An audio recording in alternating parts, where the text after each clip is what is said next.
I am on the clock in 15 slow drafts. We'll make those picks, and then we'll be joined by Jakob Sanderson for some fast drafting a little bit later, about a half an hour. This is Stealing Signals. Let's go.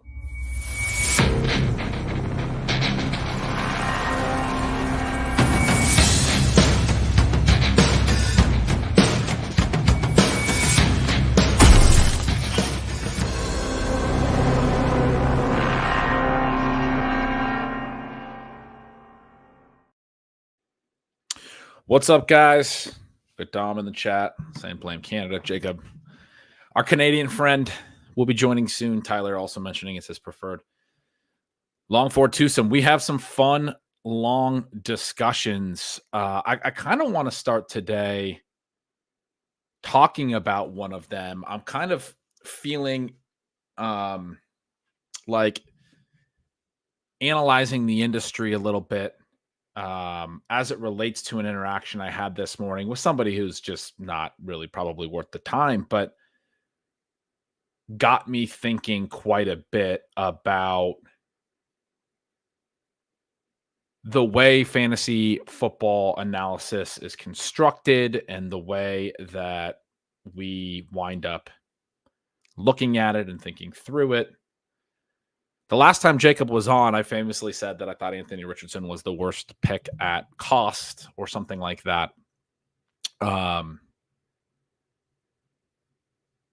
And I was talking about Anthony Richardson a little bit on the Twitter timeline today. So that came back to the forefront, and somebody in my mentions sent that clip. And I actually say, I'm not, I can't remember the exact way that I framed the first part of it, but I said, I'm not kidding. I was like, Anthony Richardson's the worst pick in fantasy drafts. I'm not kidding.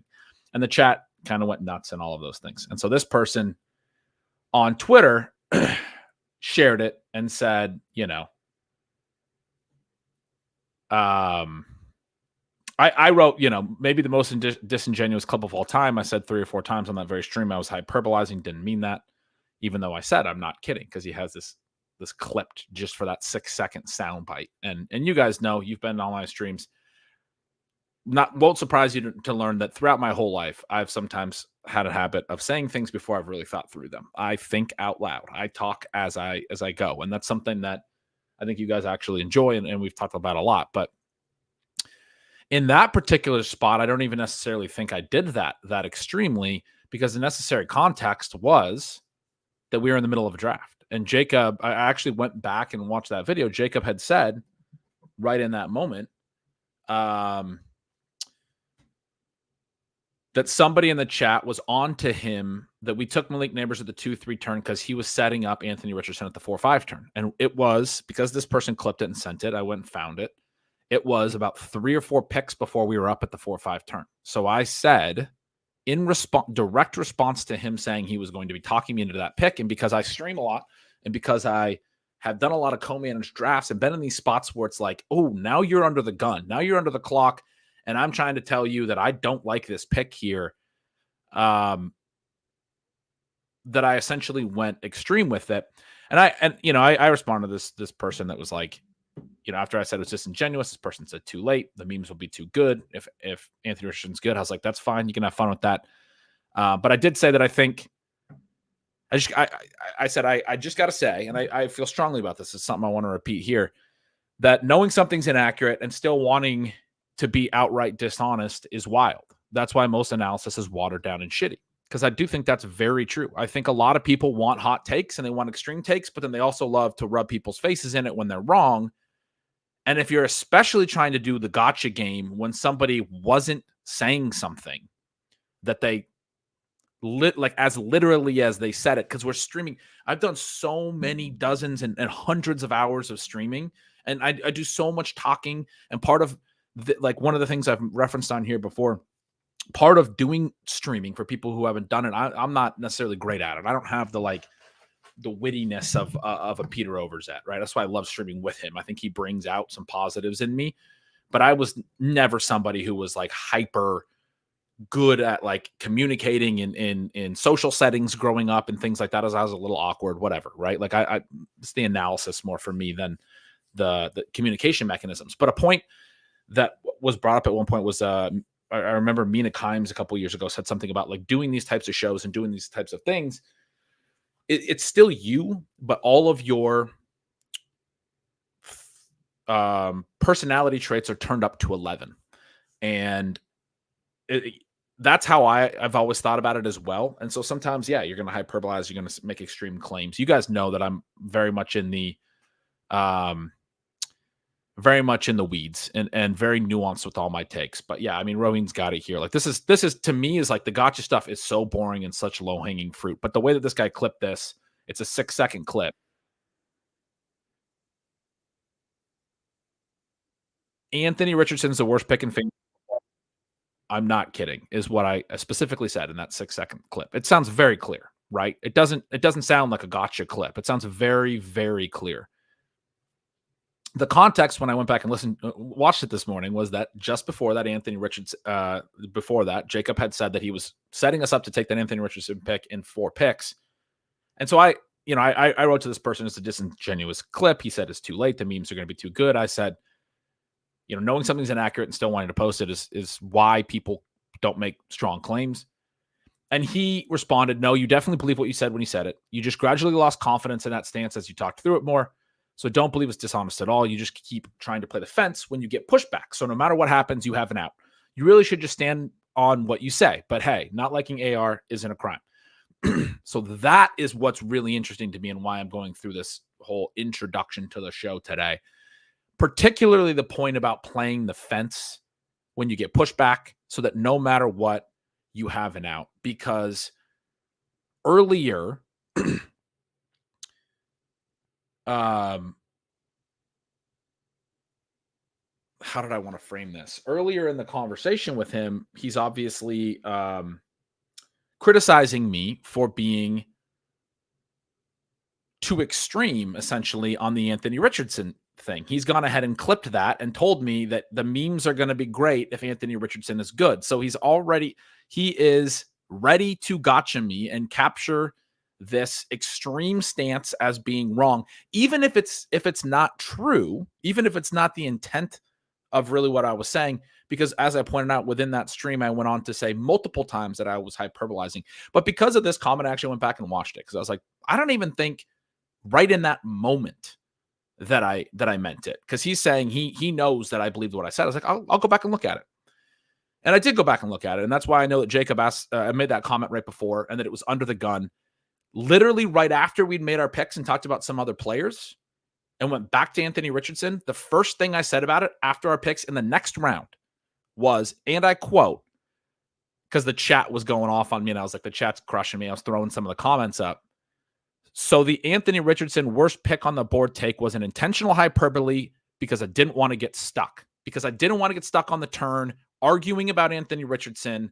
I wanted Jacob to quickly and calmly understand that I was out on that pick. He wanted to bring Anthony Richardson up well above ADP. I remember we talked through it. His ADP was like 57. He wanted to bring him up to 48, 49. And that's what I was really trying to say. I actually, when I made the claim that he was the worst pick on the board, I was saying at the 4-5 turn. I actually said that prior to the pick, that I didn't like the idea of bringing Richardson up as if his price was already valid, because I felt like his price was frothy already for what his profile is. Talked through that a little bit more on Twitter today. And we talked through it a lot on that stream, that it really comes down to his passing outcomes. How can we get there for the passing stuff? And I appreciate these comments. Like Chris says, whoever would take the time to do that to you is a loser. I appreciate that. That's not the point. The point I'm trying to make is to give you guys some perspective and some thoughts about this that I think is fascinating, because I think it's fascinating about like the first takeification of sports analysis, right? The hot take stuff, the sports debate culture. This is a really interesting thing where the same person within a couple of comments said, one, I need to stand on my stance and not fence sit more. Right after, two, they had just gotten done saying that they have clipped me standing on something because I misspoke to communicate something while in a live draft under the gun to somebody I was co-drafting with in the quickest way possible, that I'm out on that pick, completely out on that pick, and I want to go a different direction.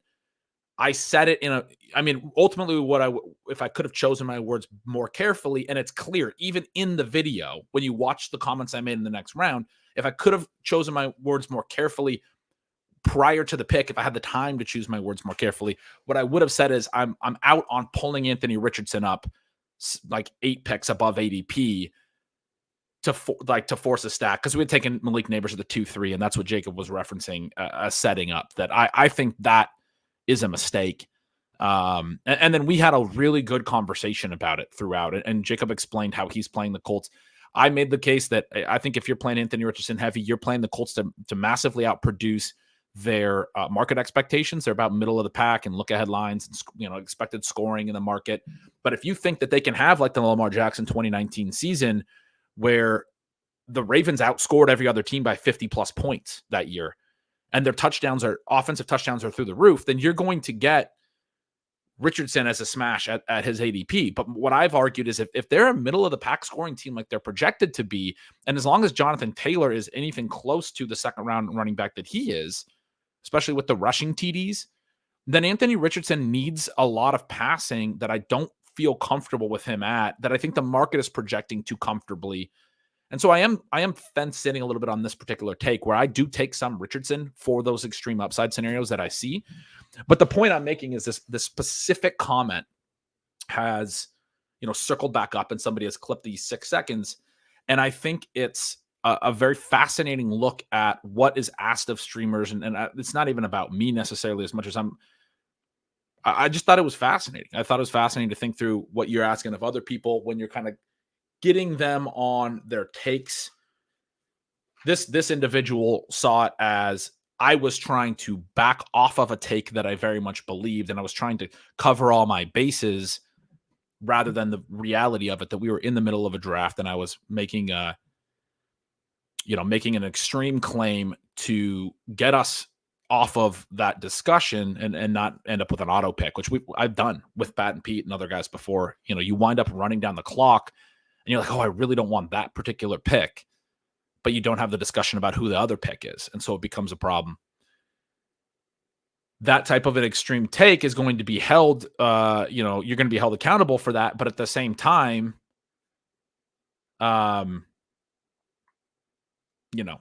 telling me that I lost confidence in my own take and I'm trying to fence sit and I need to be more extreme about my positions. People always want you to be more clear about your takes and more firm about your takes. And what I'm saying and suggesting to the listeners here and anyone else who might care about this particular topic is, if you want people to be more firm and clear about their takes, then you can't then misconstrue them just to catch them on it. That's really poor form, one way or the other. Anyway, that's not necessarily the most important layer here this morning, but I did think that was very interesting. I appreciate all you guys in the chat are like, don't worry about the trolls. They lack the mental capacity for nuance. Greg here saying, forget those losers who play gotcha. I know you guys appreciate the analysis. Joseph here, keep doing you, man. I really do appreciate all these comments. At the same time, like, I'm certainly not sweating that. I've been doing this for like 8 years, right? And so like I've had a lot of these types of interactions. I'm probably making this seem like it's bugging me more than I am. It is fascinating, I think, to get to the mentality behind it is the point the reason I was laying it all out is, it came to the forefront again today. I brought up Richardson on the timeline. Obviously, Jacob's coming on today. You guys might remember last time he was on, we talked about Richardson a lot. I've talked about Richardson so much now. I've talked about him a lot with Leone during the projections pods. Anyone who cares about my true and honest opinion on Richardson understands it. And for the most part, it's pretty simple. I think you should be pretty close to the field, if not maybe a little underweight on him, but you should have exposure to Colts stacks and you should have exposure to Richardson's specific type of ceiling. But I've also been very specifically trying to make a case to the people who I do think are out there. I know are out there who believed that at cost, even Richardson was a smash in a lot of the more mediocre scenarios for the Colts, where he's then like a 20% guy, which mobile QBs have been in the past. Like Lamar Jackson, go back to 2019. If we were doing best ball then, you would have wanted a ton of him. And I think Daniels is that. I've told you guys this. I got a ton of Jane Daniels for that exact reason, because at his cost, it's different. Now he's starting to get more expensive a little bit as well. And it's starting to be a different conversation too. But also with his profile and some of those things, I mean, I've probably said the extreme take that like I think Daniel should go ahead of Richardson, which is part of probably what played into me saying Richardson's the worst pick on the board. Because it's like, if you want this profile, you can get a guy with a better passing profile from college. Now, again, when we talked to Jacob about it, he feels good about Richardson's passing development. And then you can favor Richardson on the Shane Steichen stuff, because Shane Steichen is a legitimately really good coach. And I don't think Cliff Kingsbury is going to be necessarily great for Jane Daniels. But the profile of the actual player, you'd be really hard pressed to argue that Jane Daniels didn't have a better passing profile in college. And Daniels is coming into the league. You know, look, he played 5 college seasons and all that. So like that makes his profile as far as a long-term player a little bit more concerning. There can be some more bust risk with these guys that weren't necessarily superstars early. They were late developers. It's one of the reasons a lot of people earned on Drake May is coming into the last college season. It was Caleb Williams and Drake May. That was it. Those are going to be the top 2 picks. And then Daniels was a 2023 riser. Now, some of those 2023 or those, last season risers have actually worked out in at quarterback. Like Joe Burrow was that. Joe Burrow had basically one really good college season. The year prior wasn't necessarily great. He had transferred prior to that. Now there's some guys like Kenny Pickett who were late season risers who didn't pan out. So there's a lot, like you'd still probably prefer the Drake May, the 21-year-old, 3-year early declare, was a star, was a top 2 in his class all the way through college. This guy's a great talent. We know that from his high school, from every evaluation as he aged. He's a superstar. A little bit different with Jayden Daniels. Having said that, Jayden Daniels' passing profile has been very, very strong. He is the other flip side of that is he is developed. He's played in the SEC for multiple years. He's played 4 years of high-level college football. He's got to be older than Richardson. I mean, just straight up, right? Like Richardson's going into year 2, so we're like, oh, he's developed more. Well, he only got 2 2/3 games last year, and he's still definitely younger than Daniels. I'm going to look it up. He's 22. Jayden Daniels is, 23.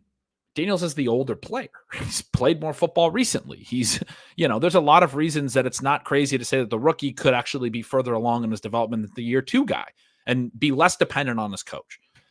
Again, you can certainly have the Shane Steichen opinion on the other side. I'm not making any kind of, negative perception there. But the whole point of the Anthony Richardson perspective that I've shared is I think there were people in my sphere as well. Because I know like Corain's really high on Richardson and has been since year 1. I don't know if he's been that high on Richardson necessarily, where he's been telling people to get like 20% of him. But I think there are people in my sphere that just like a lot of times, like when I disagree with Corain or something on some players, which is going to happen, I might press that point even more because there's a lot of my subscribers and people that are listening to me that are also listening to him. And it's like now the people that are listening to me who value my opinion are disproportionately likely to have a position that I think there's a reasonable counter to. So that's part of why I've been sort of anti-Drake May at times as well. When my position on Drake May ultimately comes out to like, just don't be massively overweight early in the offseason. I wrote recently, like, I'm seeing it more now. And I think that Corain's position on him to be willing to get out in front of it and have a lot of New England stuff in the early offseason was fine. The bet paid off, I think, as well, when you look at the way that August has developed in New England. Not like, I mean, there's still the concern that I've talked about that their team's just not good enough and the look ahead lines are not good enough. And there's this possibility that, I really appreciate this. From Alex P. Keaton, goes by Alex P. Keaton. Real name's Daryl. Got a chance to meet in Vegas last year. We had an awesome time. We drafted a main event together as part of the Ship Chasing Co-Manager program. He said as someone who drafted and won a main event with Ben and crew, and we did. We won our league. It was awesome. He can say that I'm absolutely one of the most thoughtful people that you've met. I really appreciate that. I had great conversations with you. Really appreciated meeting you as well. Are you going to be in Vegas? Let me know, because I'd love to hang again. Obviously, I'll see you if you're there. But that was a blast last year. I appreciate that note. But yeah, that wasn't, the whole point wasn't necessarily those, or even the specific Anthony Richardson stuff, because I do think my perspective on him is now very clear in terms of, I just don't think that Anthony Richardson is probably somebody that I would want massive exposure to, unless I had Jacob's conviction that the Colts are going to be a season defining team. I had a similar conversation with Pat and Sacrilegious during one of our main events recently, where we got at the heart of it. And Sacrilegious was talking about how the Baltimore pass rate explosion is one of the things that he wanted to play and press, that he thinks is a season defining thing. My take is that that's an intriguing note, but there's a lot of middle ground with where their pass volume actually lands. And it's not, for me, even probably one of the, I think I said one of the 10 or 12, or I think I said there are 10 or 12 other team level trends that I would put in the same class as like the Baltimore one. Sort of similar to the Colts thing, where I don't think they would be my number one team for like season defining upside. Jacob's close to the Colts. He's been a Colts fan his whole life. And so obviously, and we'll get more from him. He's going to be on soon. We can talk through his thoughts on this more as they've developed since our last Anthony Richardson conversation. But I don't think it's weird. And I certainly don't think for an analyst as strong as Jacob that it would be biased. I don't think it's weird for somebody who feels like they know the team very well and is very close to the team and wants to be making a big bet on that particular outcome. I don't think it's weird to have a lot of Anthony Richardson or those types of things. Like, that's the bet he wants to make. But this is all like very easy to talk through in my mind. And you get these people in the industry. Like, one of the other points that I made this morning that I thought was really worth discussing, and if I may be so bold to say was profound, was this idea that I was talking about bag defending and how this is I think the bag defending thing, you guys know that I'm a huge fan of best ball. I'm doing all these drafts, all this stuff. Love doing all this with you guys. The bag defending to me is a growing problem in the best ball ecosystem, that as we get further and further, like, we've only done this much drafting this early and put this much money into stuff this early for a few years, most people. And I wrote, the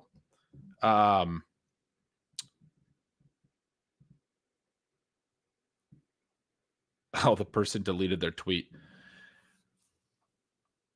He said something about it. I think it's legal to read the post before commenting on it or something. I said, I think it's legal to make nuanced counter positions to followers with home league drafts coming up, because I was more or less talking about the people that do have drafts coming up without bag defenders constantly saying stupid shit in the mentions. It's like you guys have never had money on anything, because it honestly has become a thing where, like, just because you're putting a bunch of money on stuff pre-draft and in the early part of the drafts, people do the bag defending a ton. It's really hard to have the conversation. I remember the pushback when I was first like anti-Jake Ferguson. I remember the pushback, in some of the other conversations where it's just like, you get a lot of people that are like, I've put a lot of money behind this take, and now I don't want to hear your counter position on it because my money's already down. I think it hurts fantasy discourse big time. Like, it makes it really difficult to have good, thoughtful conversations. I look at like the way that we used to do things at Ship Chasing a couple of years ago, 2021 and stuff, the ways that we were having conversations going into August where we were still formulating takes.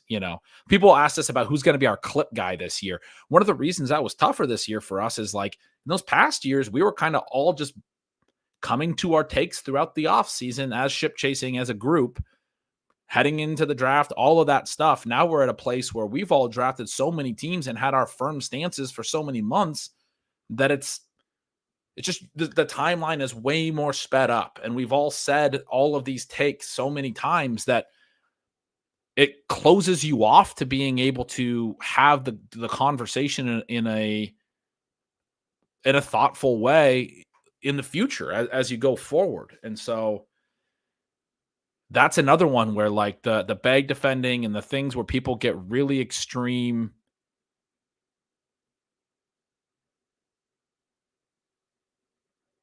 Yeah, this is an intriguing comment. Good, thoughtful convo left when NFT people took over best ball. I don't know about that part of it, but the rest of this. Discourse equals FUD now. Criticism equals FUD. Disagreement equals vibe killer. I don't know if that's necessarily the NFT people. I can see why you're drawing that conclusion. That's sort of the thought behind NFT people or a stereotype. But whether or not it's an NFT crowd issue, that tribalism has become a thing in best ball. You're in on a guy or you're out on a guy, and then we defend our bags so extremely in June and July. And then, I mean, August comes, we get so much new information, but people just don't even want to have discourse about it, man. They don't even want to talk through what is likely to happen or might happen or probabilities. It's like we've already made all of our opinions at a time when one of the things that I relate back to, and part of the reason I don't release my rankings early in these things is the guy who's like the best high stakes player, or a lot of people believe is like the single best high stakes player, or one of, however you want to frame it, is Chad Schrader. He's played huge volume for a ton of years, and he's won a lot of the big contests, and he wins a lot of his leagues, and he plays on smaller sites. And this guy plays a ton of money, has get people invest a ton of money into him. I'm not saying that makes him the best, but certainly being able to do the things that he does at scale makes him notable. And this guy plays literally hundreds of thousands of dollars of entries of fantasy football every year. And like I said, he's talked about it on pods, has some partners behind the scenes. They put up, I think, 2/3 of the entries, and he gets 2/3 of the winnings. They get 1/3 of the winnings. So they take on more risk. He does all the work. He takes on less risk. He has basically the way that they want, and he's written about this. He tweeted about this season. I saw him tweet about this agreement again this season. He's shared more and more details about it every year. But he made a point about how that structure is set up for him to take extreme risks, which is intentional because his partners want him to take extreme risks. Anyway, the reason I brought him up is he's talked about it before and over the years about how he doesn't pay attention to fantasy football until like August. He's talked about he comes into it late and then really grinds, and he's shared some, the details and everything. He's really, really grinding late. But part of that is he doesn't want to be stuck to conclusions from early offseason stuff. He wants to come in fresh. I've done some drafts with him, some industry drafts with him. I remember like 2 or 3 years ago, I did the Draft Sharks Invitational, I think it was at the time. It's now the Deep End Invitational. I was in a league with him, and he and I have interacted a little bit over time. And at some point, I interacted with him about that league, and he made a comment that we were all going to crush him because it was a July draft, and he hasn't started his research yet. And I was like, I strongly doubt that because he's a really sharp dude. But it was like a late July draft, and he was like, I'm just getting started right now. And Ray's saying the game might have passed him by. I mean, you could think that, but I don't think having all these conclusions earlier in the offseason is correct, is the point that I'm making. I think we still should play best ball in the early offseason because it's fun as hell. But like, you just got to write it all off as a sunk cost, right? Like, that's why when I made that comment, I was like, it's like you guys have never had money on anything. Like, you made your bet, man. Like, don't let that influence your future bets. Like, this is actually like advice to you guys for these last 2 weeks. Like, if you're starting to get worried about certain takes, like, I would try to balance your stuff a little bit in the late part of it. Don't just, like, one of the things that I've made this mistake when I was a younger player. Like, I would just blow through stop signs and red lights and continue to draft the same guys, even as my opinion, when I was like, honestly looking in the mirror, I was getting a little concerned about the bet. And I've done this as recently as last year, man. I did this as prices were dropping on Rashad Penny and Damian Harris. I remember talking about both of them specifically and saying, for both of them, even though the prices are dropping, I still want to be making these bets a little bit. Well, maybe I should have been paying more attention to the market factors, which I was trying to, because I had already learned that lesson prior. And so I was writing about, should I be paying more attention to these market factors? But it's a really important thing about this bag defending mentality. I'm not sharing all of this because I don't like hearing it. I'm sharing it because I think it's wrong. I think, like, as best ball develops and as you guys go through this season and see your results, think through this. Like, you make your bets at the time that you're making your bets, but then you need to be able to move on, man. Like, this whole thing about constantly looking at our exposures and saying that that influences something about what you're going to do going forward is, I mean, I understand the idea of trying to get balance and all of those things. And so looking at the exposures to like using the tools to really analyze your portfolio and figure out the things that you don't have and you want to get exposure to and et cetera. Like, that's fine, right? That makes perfect sense to me. Anyway, it's yeah, I mean, Chris says one of the best edges you guys gave early was Rice. Keep pounding him. Got a bunch of them in the 10th round. Yeah, I mean, I wrote a ton about that. I remember saying on a lot of pods, just keep drafting Rashee Rice.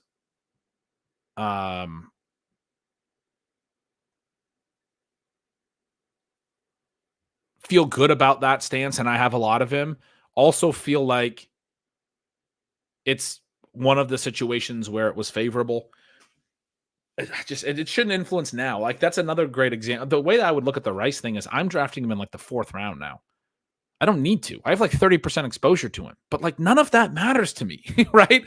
Like, I have a lot of Kendre Miller on those teams, and I'm not drafting as much Kendre Miller now, even though I don't think that's dead. That's my Damian Harris of this year is Kendre Miller. I'm like, I'm still going to draft him. Kamani Vidal, which when he came back to life, I was very opinionated about. I mean, I'm very happy about that. Rowan says the only real bag defending is making yourself feel better, not getting better as a drafter and trying to win. Completely agree with that. Daryl, I saw your comment. You'll be there, and super excited to see you there as well. I saw the Bo Nix is starting, which, I mean, he's my highest exposure QB, but that's, I mean, I don't want to double count that. I've been saying that was a sort of a lock. I told Jacob 3 Eastern. It is 3 Eastern. I'm sure he's waiting. I don't even think I've sent him the link yet. Oh no, I did. Oh no, that's the last link from last week when he jumped on. The problem is I have not made any of my slow draft picks. So he'll probably be on here pretty quick. I'm sitting here talking about bigger picture things. But let's do a couple picks real quick before he, maybe gets here. He was doing some golfing this morning. I got some picks that are only an hour. This is a Schnauzer. It's a 104.2. I already have 2 tight ends. I went McBride, Pitts, I guess, here. Only 4 receivers at this point. Looks like Bowers is the top of my ranking list here. Raheem Mostert. I was going to upload my ranks for this because I have been tweaking the ranks and I don't think I've re-uploaded recently. But I have the Kyler McBride stack here. The 4 receivers are Amon-Ra, Olave, DJ Moore, Deontay Johnson. I have Pitts on there as well. So this does look like a running back pick. I have Raheem Mostert at the top of the ADP, or top of my rankings. If you look at ADP, he's right there. I'm going to take Mostert here pretty comfortably. This is a weaker receiver room with the 2 early tight ends and the early QB. It's also a Schnauzer. Like, I'm doing some of that stuff in the Schnauzers just to kind of build some different teams. This is a 1-3-1 where I took Gibbs at 16. Pitts, I still want to get my elite tight end even if I don't get the early receivers. At 64, Christian Kirk has slid back. So that's just sort of an easy pick, even though I already have 2 week 12 wide receivers. Not something I'm going to overlook with Kirk sliding a little bit right now. But if he starts to get back into the 6th round, I'm very comfortable drafting him at that point on a team that needed a receiver there. Let's jump into this Schnauzer real quick. Try to make a few quick picks. I got Cousins in the queue already. That's for later because this is a Bijan London team. Metcalf, I took a little bit more of in this last batch because I don't have a lot of him, but I'm pretty excited about the Seahawks offense. We've talked about that recently. Higgins, Chris Godwin, Jordan Addison. I've got Kincaid in here. It's a 1 running back, 5 receiver, 1 tight end build at the moment. Bowers is my ranking pick. That's very often the case. It's the same deal with Mostert again here. I also have the option of getting Burrow onto this build, who I have ranked below Jane Daniels and a little bit below ADP, but I still am fine with it when I have the Higgins pick. So this is an intriguing 8th round pick. I could take Burrow for the stack. I already have the 5 receivers. I could take Bowers as the tight end 2. I've done a lot of that. I'm inclined to push tight end 2 in these last groups when I have tiebreakers because I'm okay with just taking Kincaid and taking a late tight end as well. 5 receivers. I already have Bijan, so I don't actually need that Mostert pick. I was just going to say that's an option. But when I already have the anchor, it's usually a 0 RB pick at this point. But when I already have the anchor, I don't need it. I do have Cousins in the queue, and he's another week 12. So if I take Burrow, I don't need to take Cousins, though. Bijan London doesn't require me to have Cousins. I think Burrow's probably the pick here. Let's bring on Jakob Sanderson. He's here. Hey, we doing Ben Slows here? We're doing Ben Slows. What do you think about this? Joe Burrow. You're Joe Burrow here? Yeah, for sure. I figured you'd especially pop on in these with rooms. An opinion. Yeah. It's a little different because you're probably doing the slow drafts, and I'm in a mix between like jamming through the rest of my fast draft BBMs and just like a gazillion slow poppy 3s. And you're definitely getting a more rational caliber of drafter in these slow drafts than you will in the late August BBM streets. But I've still found like these late drafts, I don't know, some of the times that I've tried to play it cute, pushing a quarterback when I have a stack available to me, the room just punishes me so hard. I think to me, it's Burrow. I wouldn't worry about the Cousins thing because you could have Baker, you could do Darnold, you could do Geno. Yeah. I was just thinking I wanted Cousins, and then right. I mean, if you do Burrow in the 8th and you get Cousins at a value, I don't think you're like precluded from stacking like an 18th round quarterback onto that as a 3rd either. For sure. I like that. I think I was leaning towards Burrow here as well. So I think that makes a lot of sense. I'm going to do a couple more of these if you don't mind before we hop in something live on your account. Mostly because I don't have – I've put these off that I don't think I have the timer to do a whole draft with you and not time out a couple. No problem at all for me. I'm happy to talk through these. This is a Tyreek Adams with Kyron coming back in the 3rd, and then I took Trey McBride in the late 4th. So the one thing I've noticed with my slows is the tight ends are falling again, which never. I mean, they were wrong. Too. They were wrong at the 3-4 turn in that they were too low. I've made the case that multiple of them should be going in the 2nd round with how important I think they are structurally to best ball builds. You're now getting opportunities to take like Trey McBride, who I have ranked as my tight end 1 at 410. I got Andrews in the 6th in a slow this morning. That's insane. I mean, so part of the problem is I wind up taking 2 of them because I don't push tight end enough. So I made it a point in these. I've been pushing it, especially out of the late draft slots. I have not been taking it with the 3-4 and trying to like get some more pits at the 5-6 at least. Right. But because like other people who aren't as there's one of those things about best ball where it's like, it's a paradoxical, or not paradoxical, but it's one of these like cruel realities that the things that you believe the strongest in and that you're on the most, you will never have the best builds of those because you will never let those guys fall the furthest. Yeah. I'm really in on elite tight ends. There's going to be people who are going to have so many better elite tight end builds because they're more willing to push the idea that they don't need one. And so then the rooms where they particularly fall, they can get these incredible values. Yeah. I'm out here like drafting, Xavier Worthy too high and all these guys that I have conviction in too high. And other people are going to get him to fall, Xavier Worthy to fall way too late and other people to fall too late. It's a funny reality of the snake draft system and of best ball systems that the guys that you're going out to go get, you're actually also kind of screwing yourself because people are going to get better prices by not believing in them as much. It's so annoying. Right. It was like I had the main event draft with Ron and Liam 2 nights ago, and we were debating between Xavier Worthy or Ken Walker in the 5th. We end up taking Walker. Sure enough, we end up getting Worthy in the 6th. We end up getting a Dunze in the 7th. And we were like, okay, well, how would our team have worked out if we take Worthy? It's like, well, we would have taken Worthy in the 5th. Then we would have taken a Dunze in the 6th. And then we would have gotten like some other running back. So it's like, good thing we actually showed some restraint for a change. Because, we would have just happily jumped the round up on both of those guys if we end up not going running back. That's right. And I mean, that's the big thing. Is like, even if you have to have a guy, sometimes you have to let yourself not get him because you're trying to push him to a price that other people are going to get on him. Let's look at this team. I got Tyreek and Adams. I got Kyron. I got Trey McBride. Spot. What's that?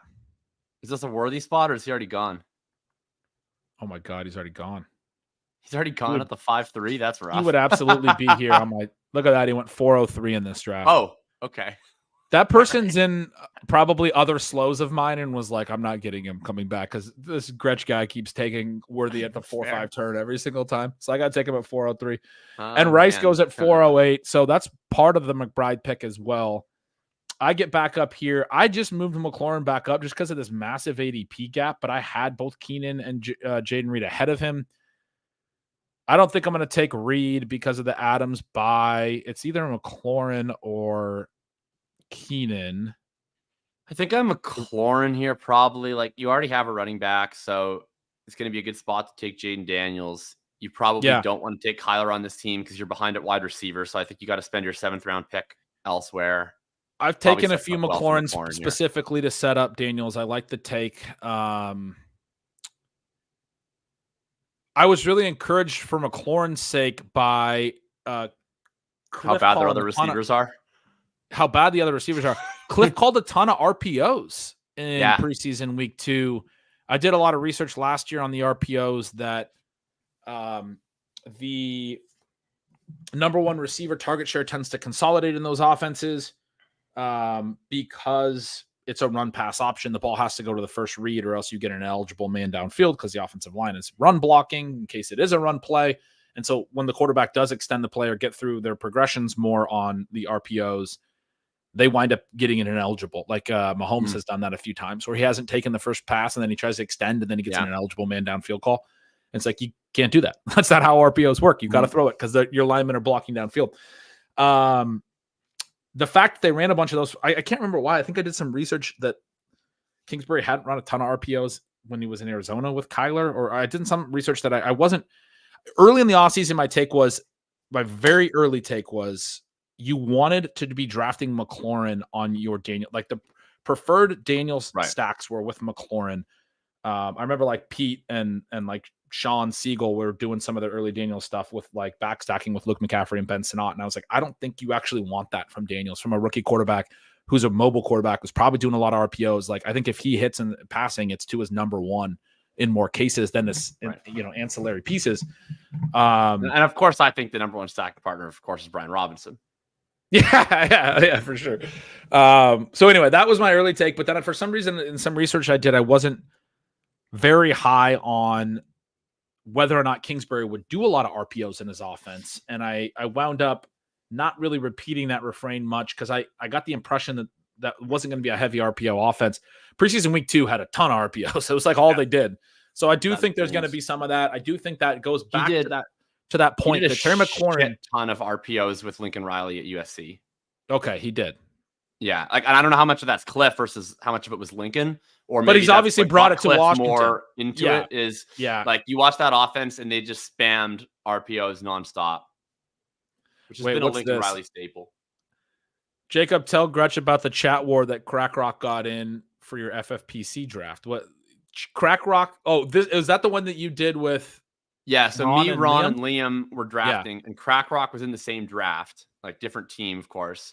And at one point, there was like a very funny moment where it was honestly, if anybody wants to watch the stream, it's absolutely the most entertaining stream I'll be on all year because it was like 3 people who like each other very much, are very amped about drafting a $2,000 team, and are just agreeing on nothing the entire night. Like every single pick is an argument. And so we end up getting the spot where me and Ron want Justin Fields as a QB2 with Caleb. Liam wants to click Elijah Mitchell. We outvote him, and he autos Elijah Mitchell. Right after that, my laptop dies, so it looks like I like rage quit the stream, but I didn't. My laptop just died. I come back on the stream about 2 minutes later, and Ron has like sought commish help to undo like 2 picks to give us Justin Fields, which is incredibly embarrassing. Crack Rock ends up chirping us. Some other guy, like I don't think knows that Crack Rock knows, but they end up getting in some fight about like Trump in the chat, and they're like going back and forth, swearing at each other. The commish is like, I'm kicking both of you guys right now if you don't settle down. It was an absolute shit show. It was hilarious. Amazing. That sounds like high comedy. Real quick, anyone watching, like the video and subscribe and all of that good stuff. Trying to get the subscribers to the goal is 3K. I think I'm gonna do like some type of marathons between now and week 1. The goal was 3K before week 1. We're at about 1.9K. First goal is 2K. I want to get to 2K today. So go subscribe. I need 100 subscribers. That's probably not going to happen. Most of the people watching right now probably are already subscribed. But go do it, or Jacob gets it. I don't know what it is, but you're getting it. Let's see. I got 2 more, and then I'll be down to 3 hours or beyond. I love that they started organizing the slows by time. It's beautiful. It is beautiful. This is a 151. Justin Jefferson, Jalen Waddle, DK Metcalf, Isaiah Pacheco. Then I went Kincaid. I got JSN and Brian Thomas at the 6-7. So I love that. We get this wide receiver value back. Yeah. So I go. This is one of my only Pacheco shares. I have him ranked very low. 44. But I was like, you know what? That's a nice value. If all these people are right and I'm wrong about him, I'll take him at 44. That's when the wide receiver group was done. It was a situation where I had plenty of tight ends, but not like a clear value. Where did I take There's a clear pick here, I think, for you, right? I took him here with Andrews and Kincaid on the board. McBride was gone, and Amari and McLaurin and Calvin were the receivers. I'm not even looking at the clear pick. I'm just I assume that's a stack conversation. No, you can masturbate your team here for a while if you want. Yeah, I was just kind of talking through the build. It's why I have Pacheco. That's literally my first time I've taken Pacheco, I think. The clear pick, I'm assuming you're going to say, is a stack. I have DK JSN. Is it Trevor Lawrence? It's JD. No, we need our bring back here. Highest running back in the queue. You got our double Seattle sack set up. We got Swift on the way back. Oh, there you go. Yeah. But then I don't get to take Jane Daniels. we got. You have a Trevor Lawrence stack set up. You have Geno double stack set up. You got Tua set up. You got a lot of. I would have probably missed that, but I like that take. That I'm gonna set up the Seattle double stack. I want DeAndre Swift there. This one is only in round 6. I don't have a tight end yet. I do have Christian Kirk, so I threw Ingram in the queue, but Kittle comes all the way back. A lot better. Tyreek Achane with Adams, Rasheed, and Christian Kirk. I also just love Deontay Johnson. But let's see if Deontay Johnson comes around the turn. I think this has to be a Kittle pick for a build that already has 4 receivers. Because I can go, Deontay Johnson's exciting. I could go to Brian Thomas on the way back. That's another fun one. Brian Thomas is a crazy thing that's happening right now where I guess just everybody is less concerned about the wide receiver tier than they used to be. So he's kind of staying stable, even though every single day you log on to Twitter and you just see some Jaguars beat reporter being like, Brian Thomas is the greatest player I've ever seen. To me, he's a guy that should be screaming up boards, and he's not. And you're just able to get him now with better information than you've been able to at the same place. You've been able to get him actually way later than you were getting him early summer, but the same place you've been drafting him for the last year, just with better info. We got the consigliere. Oh, we got the Sonic cam here. All right. Believe it or not, wait, this is you probably couldn't hear me when I put you full screen. This is you're in a sauna right now? No, I'm not. It's a long running joke. So this is my parents' basement in Winnipeg, Manitoba. Nice. When I first started podcasting 5 years ago, I did every episode from exactly this wall. And the running joke used to be that I podcasted out of a sauna because that's just kind of what it looks like I'm doing. And every once in a while, I'll have a week where I'm back home and I make sure to go and hop in from the nostalgia zone. There's usually one dude on a stream who used to watch my stuff 5 years ago that recognizes the beautiful cabin in the background here. But yeah, nice spot. Ironically, normally I'm from Vancouver, consigliere, and I'm actually not podcasting from Vancouver for once. I like this point from Paul too. Who needs a sidekick when you have the side Sanderson? Let's use his expertise a couple more times here. We got a 2-5-1. We got Taylor and Swift. One, clearly the best running back room. Anytime you can get the Taylor Swift thing going. Jefferson, right. Diggs, Allen, JSN, and Hollywood Brown. Fat Keenan. Didn't you know he's 290 pounds? You can't draft him. We should talk about that in a minute. No, I'm kidding. I'm trolling. I think Keenan's like a totally fine pick, personally. No, that's what I'm saying, though. We should talk through how much to care about it, because I'm like a little bit unnecessarily nervous about it. But he's falling everywhere, and it's like I don't want to just click him. I got him at pick 70 today. Like, come on. It's so dumb, too, because like I don't know. You might be able to confirm this better than me. Somebody tweeted, I don't even remember who or what the number even was, but he hasn't played preseason since like 2018 or 2019 or something like that. It's like, okay, so now like I love JT O'Sullivan, who does the QB school, and he was talking QB school, and he was talking about the one of Allen's routes, and that got tweeted around a lot. And like he's like, what is this route? This route's horrible. It's like, I mean, we're hyper analyzing like the couple preseason routes a 32-year-old ran in the first, like he's just not even trying. I mean, does anyone notice, like, so is there any other, if it wasn't for this one weird report about him like having too much time at Portillo's, like every other old guy, right? Look at the Chiefs. The Chiefs have, I don't know exactly how many routes each guy ran, but like I'm just kind of scanning through the box score.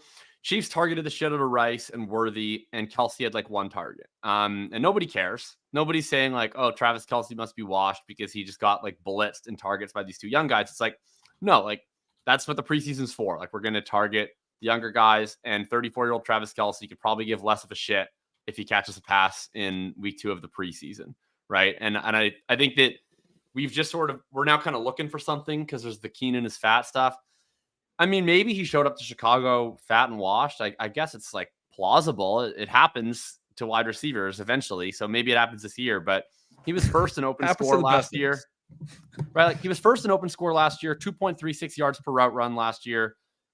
Elite targets. Like there was nothing in his profile last year that suggested that he was washed or even frankly that he was declining. It was like one of his best seasons per game. So if the only evidence that we would have that suggests he's about to be washed now is like some preseason PFF grades in like a ridiculously small sample and like a report saying that he weighs a lot. Like, I don't know, man. I struggle to give it too much weight personally.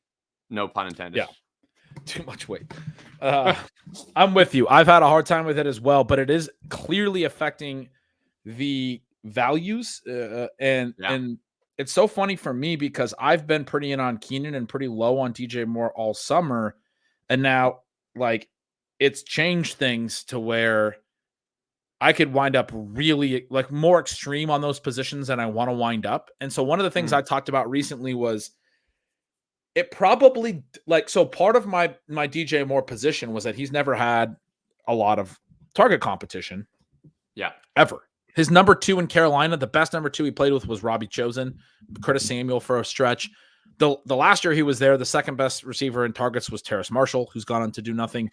Last year in Chicago, the second player in targets was Cole Kmet, who everyone has decided sucks. If you go back to his early career, it was Devin Funchess. There were, Christian McCaffrey years, but like the depth of target stuff does matter. And like, he's not necessarily competing with McCaffrey. It's not great that you have a running back who can have 100 targets in your offense, but it's not that much different. Like most running backs are going to have at least some targets. McCaffrey takes an extra like 50, which is a lot, but like it doesn't change all of the math. And his downfield, other wide receivers or tight ends in these offenses, the number 3 on some of them are like Shai Smith, Jarius Wright. It's nobody. And I love DJ Moore, and he's a hyper efficient player once he earns the targets. But my argument has been all offseason, he's never had to compete with a Keenan Allen who stepped onto the field at Cal and outproduced an older Marvin Jones, and then stepped onto the NFL field and was right there with Pro Bowler Antonio Gates. And then the rest of his career has always been like the number 1. People say it's just Herbert. Like you obviously weren't watching when he was playing with Phillip Rivers or his college quarterback or anyone else. This guy gets wide open. You talk to any wide receiver around the league, they talk about they watch Keenan Allen's film.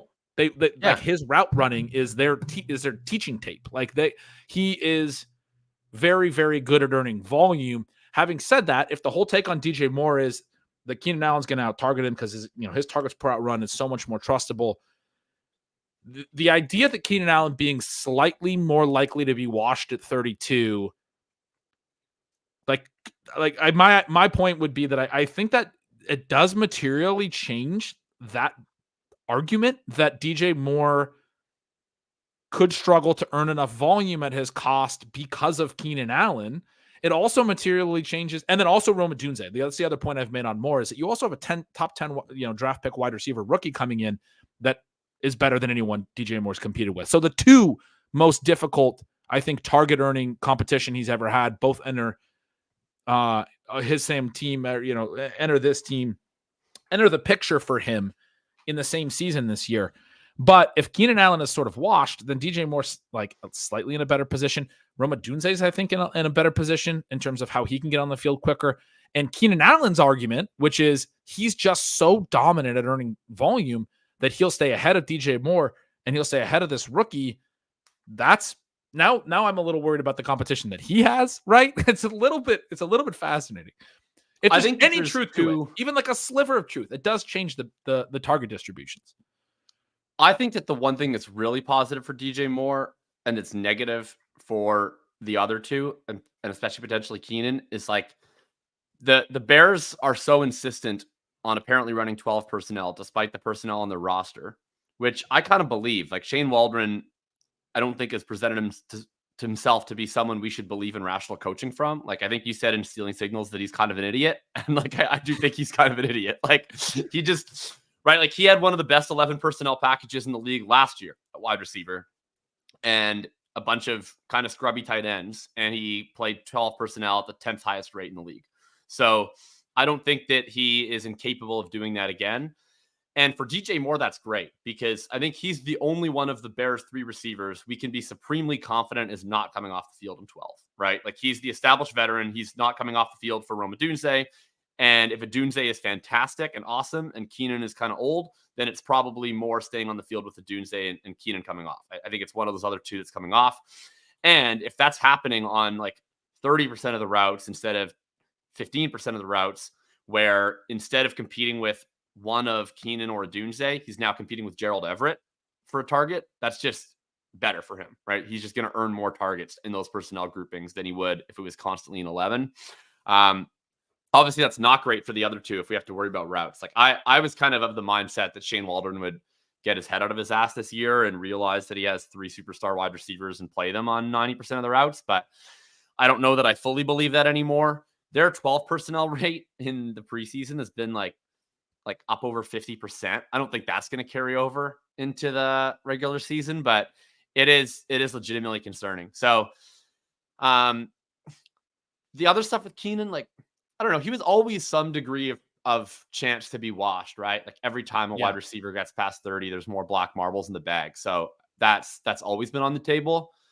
I really struggle with this like preseason take. And we were talking about bag defending earlier. I feel like I have like the perfect amount of Keenan Allen to have a take right now. I have literally 8%. So I have like no stamps on Keenan Allen versus the market either okay, way. I have way more. So that's why it's like hard for me to think through. So like I have no attachment to any particular Keenan Allen take. I just think it's kind of based on like a lot of nothing personally. I don't know. I just don't know of any other player that we're diving into their preseason. It'd be one thing if Bears reporters at camp were saying, hey, I'm watching Keenan Allen every day and he sucks. Like he's not winning on his routes. He's getting clamped. I haven't read any of that stuff. Maybe that stuff's out there. And if it is, someone should send it to me. But so far, all I've read from camp is like one dude being like, yeah, the Bears really value its size at wide receiver. Keenan Allen's 230 pounds, which like might not even be true. Like I have no idea. So. Yeah. I was just checking my exposures there. I'm about 15% in the. See, I never know my exposures because I did 40 eliminator drafts, 24 super flex drafts, 10 10 marathons, 5 sprints. And it's like, okay, well, that adds up to like roughly the same as my 111, just the 2024 season slate. It's like 80. What is this? Yeah, it's about 80, and this is 111. But in these 111, I'm at 14% Keenan. Somebody else had asked about my exposures earlier on the show, so I just pulled them up to share them. Scroll through them a little bit. Do you want to hop in a live draft on your account? Yeah, for sure. Let's do it. Yeah. What are we I drafting? got 3 hours remaining on the rest of these. I don't see. While you're getting that set up, I'll make one more pick real quick, but I don't see any reason to push these. This is another Taylor Swift, or this was, I guess, the Taylor Swift when we started talking about Keenan. And I'm at 101 here. This is a fun one I want to get your take on. I have both Bowers and Addison ranked pretty high above their ADP. But what's it like to see Brock Bowers available at 101? I've maintained that his ADP in leagues that I draft in is like 76. So this must be nice. So I do have Jefferson, though, and you're super into Darnold. Yeah. And that's why I wanted to ask you, would you do Addison? Into Darnold. You're like, I don't know anyone who's higher on Sam Darnold. Jesus. But okay, I'll just take Bowers.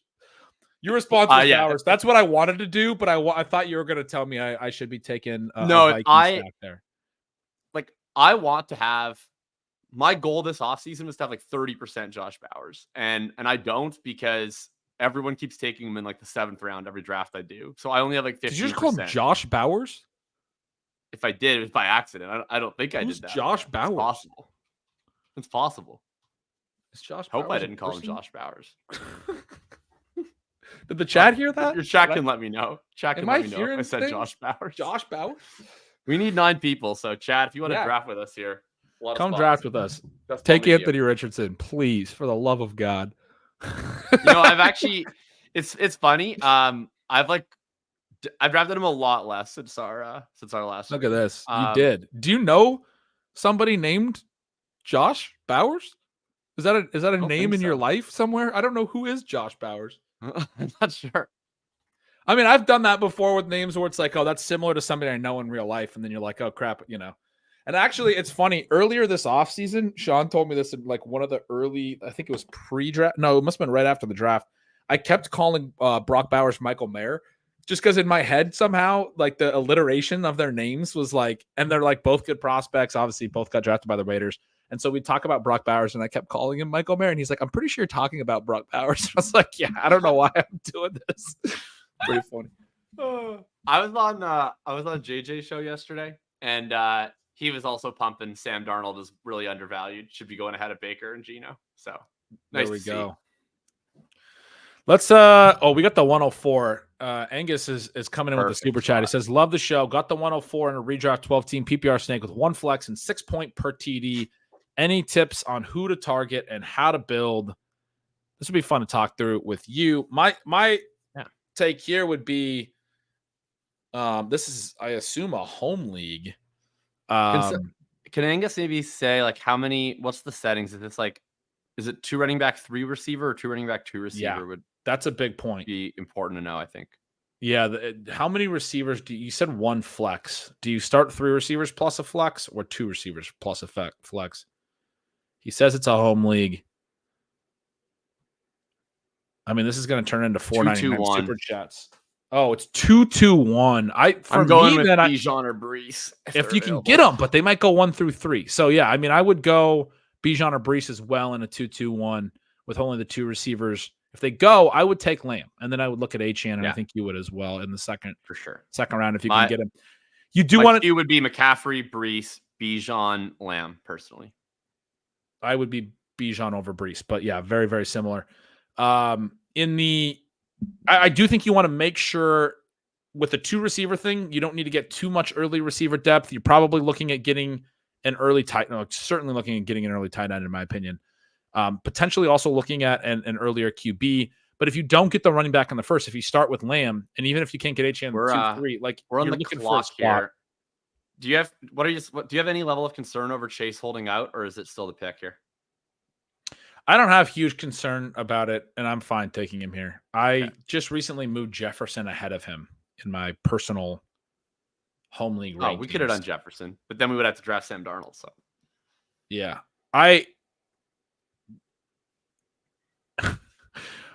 we got Tresnor here who says Be a man, get Amon-Ra. These experts all say the same dumb shit. I appreciate the. I always consider 7.08 slot receivers to be the manliest. Of Right. picks I in don't half understand PPR. how that's the manly pick. Amon-Ra. Like, that's where I'm really Much confused. respect to Amon-Ra, but I've never thought of him as like a particularly manly fantasy I just want the chat to be if you're gonna come with these things, be consistent. If it's be a man, get the tiny slot receiver is a weird. Yeah, I was gonna say though, I think you're looking for a detour at running back at some point in your early round. So even if you can't get it at 2-3, I think you want to be looking for a running back maybe in the 4-5, the dead zone range. Like, and you're gonna lose value there. And I don't like the dead zone this year. But like, if you can get James Cook at the 4-5 turn, like, I don't want to go full 0 RB in a 2 wide receiver. But one of the things you don't also want to just like chase running back. So one of the things that I do in those formats is I prioritize my starting lineup more. I prioritize an elite QB and elite tight end, like I was saying. I still want some receiver depth. I still get a receiver in the flex that's really good, 3 or 4 strong early receivers at least, and then a QB and a tight end that are really good, and probably one good running back. RB2 is still probably the weak. It's like an anchor running back build or hero running back or whatever. RB2 is probably going to wind up being the weaker part of my build. But if you could get a running back, like if you could, in some of these drafts, we can get Achane, Kyron at the 2-3 turn. If you can get that in this league, I would take that if I started with Lamb at 104. Well, in Achane, for sure, like Achane is the only running back that goes later in home leagues than in nerd leagues. Right. So right. that's one you can target. I was writing about like I'm getting pretty into Kenneth Walker, and like apparently he goes so high that like and even in high stakes, I brought him up on our main event and ship chasing. He doesn't go that high there. Oh, well, maybe I'm just no, he doesn't. He doesn't. No, that's what I was going to say. Even in main events and on Underdog and everywhere, it's so low that I was about to say him in the 4-5 turn. I brought him up at 403 with Davis on ship chasing, and I kind of got laughed out. Yeah, when you guys got the big dog, right? We took Henry instead. I kind of got laughed out of the room as it being way too early. I mean, I have him ranked much even more aggressively than that at this point. So you're Walker over Cook on FFPC then with full PPR? That I did move Walker ahead of Cook a while back, and I've now moved him ahead of Henry. Okay. So I just, but apparently in home leagues, he goes in like the 2nd and 3rd round. So it's like, it's not even like, it's not like I can tell you that you should take Walker at the 4-5 turn, which I would be okay with. I'd be okay with Walker at the 2-3 turn in a home league, man, just to like get a running back with some ceiling, because you're going to be able to get like Xavier Worthy in the 8th round. I mean, it's just going to be, you're going to have so many receivers. Yeah, I did a mailbag this week, and that was one of the big ones with Walker. Was like, I had Walker as a target, but I also had him behind every home league ADP, and people were like, "What's up with that?" Basically, and I was like, "Well, like, look, basically, like, interpret these as just if you need running backs, focus more on the positional rankings than on the overall rankings, because you're probably gonna have to take a running back ahead of my ranking." Okay, we're back on the clock here. Give me a reason to not take Jalen Waddle. I don't have one. Great. Chris Olave's also good, but he matches Chase's bye. The Chase Waddle thing is so You're a natural. big bye week, bro. I'm not. I don't mind using it as a tiebreaker within these tiers. Yeah, that's close. Fair. I just took one of my slows before you popped on. I had like 2 week 12s of my 3 receivers, and I took, Brian Thomas, I think it was my 4th receiver, another week 12 bye, because he was the obvious pick. I'm just very tiers based. So like I do look at the buys when I'm very tiers based. I like the way that it opens up flexibility later. Like if you have a really strong lean, you take the guy. But when you do that, you do have to then eventually be like, I don't have any receivers, don't have a week 12 buy. So I can't, later on, there's this pick that I want to make, but I can't make it now because it's kind of tricky, especially with stacks too, right? Like obviously anytime you're stacking, he's going to match a buy. Like, yeah. If we end up with a Burrow on this Chase team and we want to throw Jermaine Burton on the back end of it or whatever it is, like, which I don't think Burton's even really draftable. But the point is, you're going to add another week 12 bye. I don't know if he's undraftable, but it's not. He's not looking good. I thought he played pretty well in that one preseason game. I know he came on like really late, but I don't know. For a guy like that was behind in camp, I probably value how he looked maybe a little bit more than when he came in the game. Interesting spot here. Kyron's someone I've not been taking much, but like I probably I've mixed him in my recent batch of slow puppy threes. I've mildly relented to big Kyron and taken him when I don't have any wide receivers in the tier ahead that are remaining. So, and then also we got DJ Moore, who we were just discussing as being a guy that's rising. Those would be my two. Who do you like here? I'd be fine with DJ. I take a lot of Kyron, actually. So my pick would be Kyron, but if you want to go DJ, I'd be fine getting some exposure to him. I think Kyron's way. What? All right, let's do Kyron here. I don't have too much. I know you've been a fan of him. We could chat about that one a little bit. I'm trying to mix in Kyron a little bit now, in part because I just have like 1%, and that's probably a little bit too risky. And also because I can get wide receivers I like in the 7th now again, which I couldn't for a while. So I feel like you can mix in the running backs a little bit more easily now. Like you can pretty reliably get one of Thomas or McConkey in round 7. Yeah. I don't mind taking the early running back for those reasons either. That does help the build. I think, I mean, the Kyron upside case is fairly straightforward. He got banged up early. The injury causes value to fall a ton. He was going at the 1-2 turn pre-draft. I was writing then that I wasn't drafting him there because I anticipated they would take a running back, because they were obviously going to take a running back because of what happened last year, where they went into the season with him and Cam Akers. Cam Akers doesn't pan out. They end up having to trade him, and then Kyron gets hurt, and they're signing guys off the street to play running back like the next week. Literally, Darrell Henderson was a free agent. They elevate Royce Freeman. Those two guys are playing the most. They were always going to come into this year with a better backup running back situation. A lot of people have pushed back on that take by saying, well, they didn't need to draft the guy on day 2 that's a Kyron Williams clone and might just be better. I think the fact that they drafted a Kyron Williams clone is bullish for Kyron Williams. It says, because there's all this talk on the X's and O's about how they changed their rushing scheme to be a little bit more shotgun based, like they do the whatever McVay does with this duo and all this. Like he did a slightly different version of it that's more Kyron focused with what Kyron does well. They draft another player that apparently fits that exact same type of rushing scheme. McVay reworked his run scheme for this player. This player was incredibly good, and then they went and drafted a player that they can now use to replicate that system if Kyron's hurt. Xavier Worthy 401, man. 37. Let's go. Patrick Mahomes Worthy. I mean, I just showed my bags. I got 30% of Worthy or something like that, so I'm totally fine with not getting him in some of these builds. But the idea that it's good for Kyron is this idea that they are very committed to the Kyron is our lead back scenario. I had somebody mention to me, and I talked about it on our last stream, that the concern that Kyron didn't play as much in the postseason is overstated. He broke his hand in that game. I did not realize that. I forgot about that. I do remember that. Even the foot injury, at the time I was like, this is one of those early camp things where they're like, we're not going to overwork our guy. And McVay's made a huge thing about not playing dudes in the offseason. Like you'll play when the pads actually come on.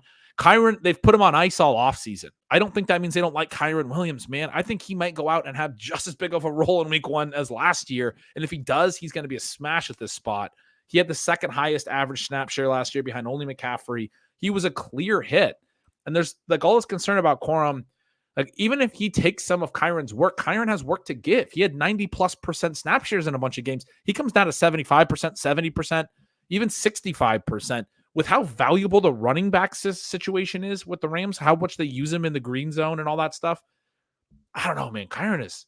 I'm with Hayden where he's made the case. Hayden Winks has made the case a couple times. Yeah, he should be up with like Jahmyr Gibbs, and that's where he was pre-draft. That's why I'm making this point. I don't think the Corum thing or the foot injury should have pushed him all the way down. We are on the clock here. We can get back to your Kyron take. I can give mine after this turn. I would be Rice here. Do you have anyone else? No. Okay. Very clearly Rice. Okay, sounds good. I'm not worried about the buys. We got Jalen Waddle and Kyron on a week 6 buy. Let's keep stacking those week 6 buys. Anyway, what's your take here?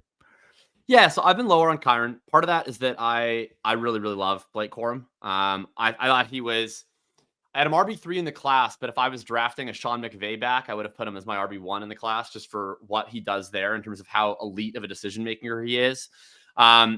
And especially in terms of this is a scheme that doesn't really use running backs to pass the game a lot. I had a very prolonged answer in my mailbag question to basically why do I have this extremely low ranking on Kyren Williams.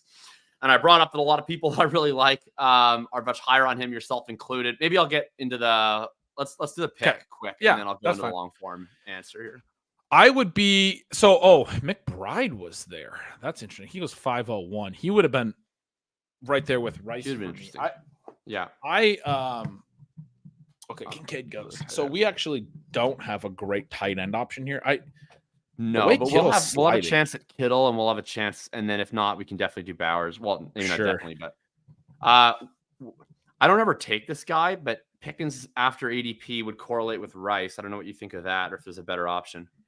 I have Pickens very low on my rank, so like I'd be okay with it if you wanted to, but I would personally take anyone else. Him and Ridley are the two that are fades for me. McLaurin and Kirk, Kirk's fine. McLaurin and Kirk are fine. You could take James Cook if you want to do another running back. Let's do Kirk here. McLaurin would be tough because I think there's a pretty good chance we're going to want Bowers in 8 instead of Daniels since we don't have a tight end yet. So, okay, so we get Kirk there.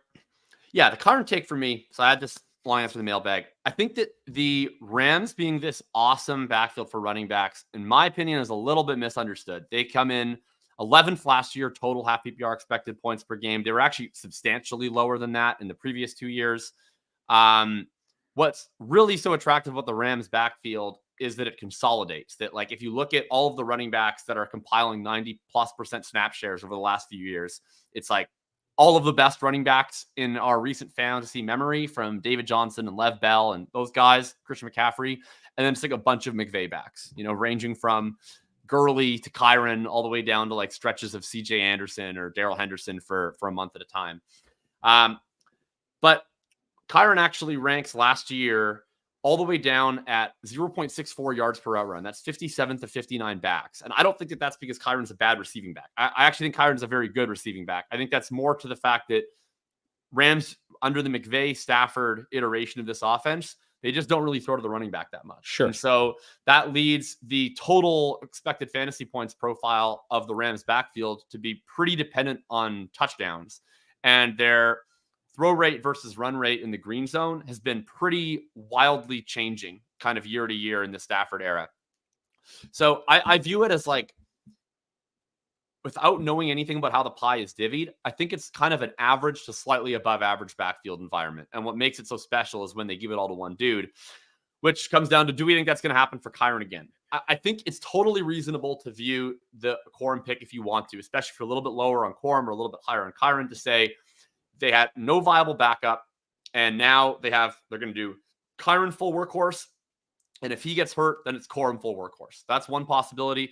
The way I look at it is just like, the Sean McVay using one guy thing, to me, is a little bit arbitrary in that, like, the benefits that you get out of it, not letting the defense substitute, being able to have a guy that's on for all rushing plays, for all passing plays, you don't disguise what you do. Like, to me, that works just as well if it's one drive. Like, I don't really see why it has to be one running back the entire game. I think there's more utility to it being one running back on every drive.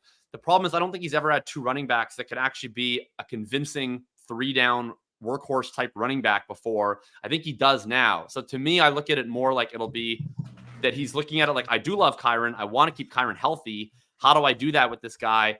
Well, I have to draft his clone so we can play Kyren all game, but not literally play Kyren all game. Like I see this more as a 2 drives to 1 drive or 3 drives to 2 drives split. And then I don't see why Kyren then is like priced above guys like Etienne or Pacheco, who are also like clear leads and good offenses. And Corum is the one that I've just been targeting the shit out of. Right, we're up. And I would have said Deontay, and he just went.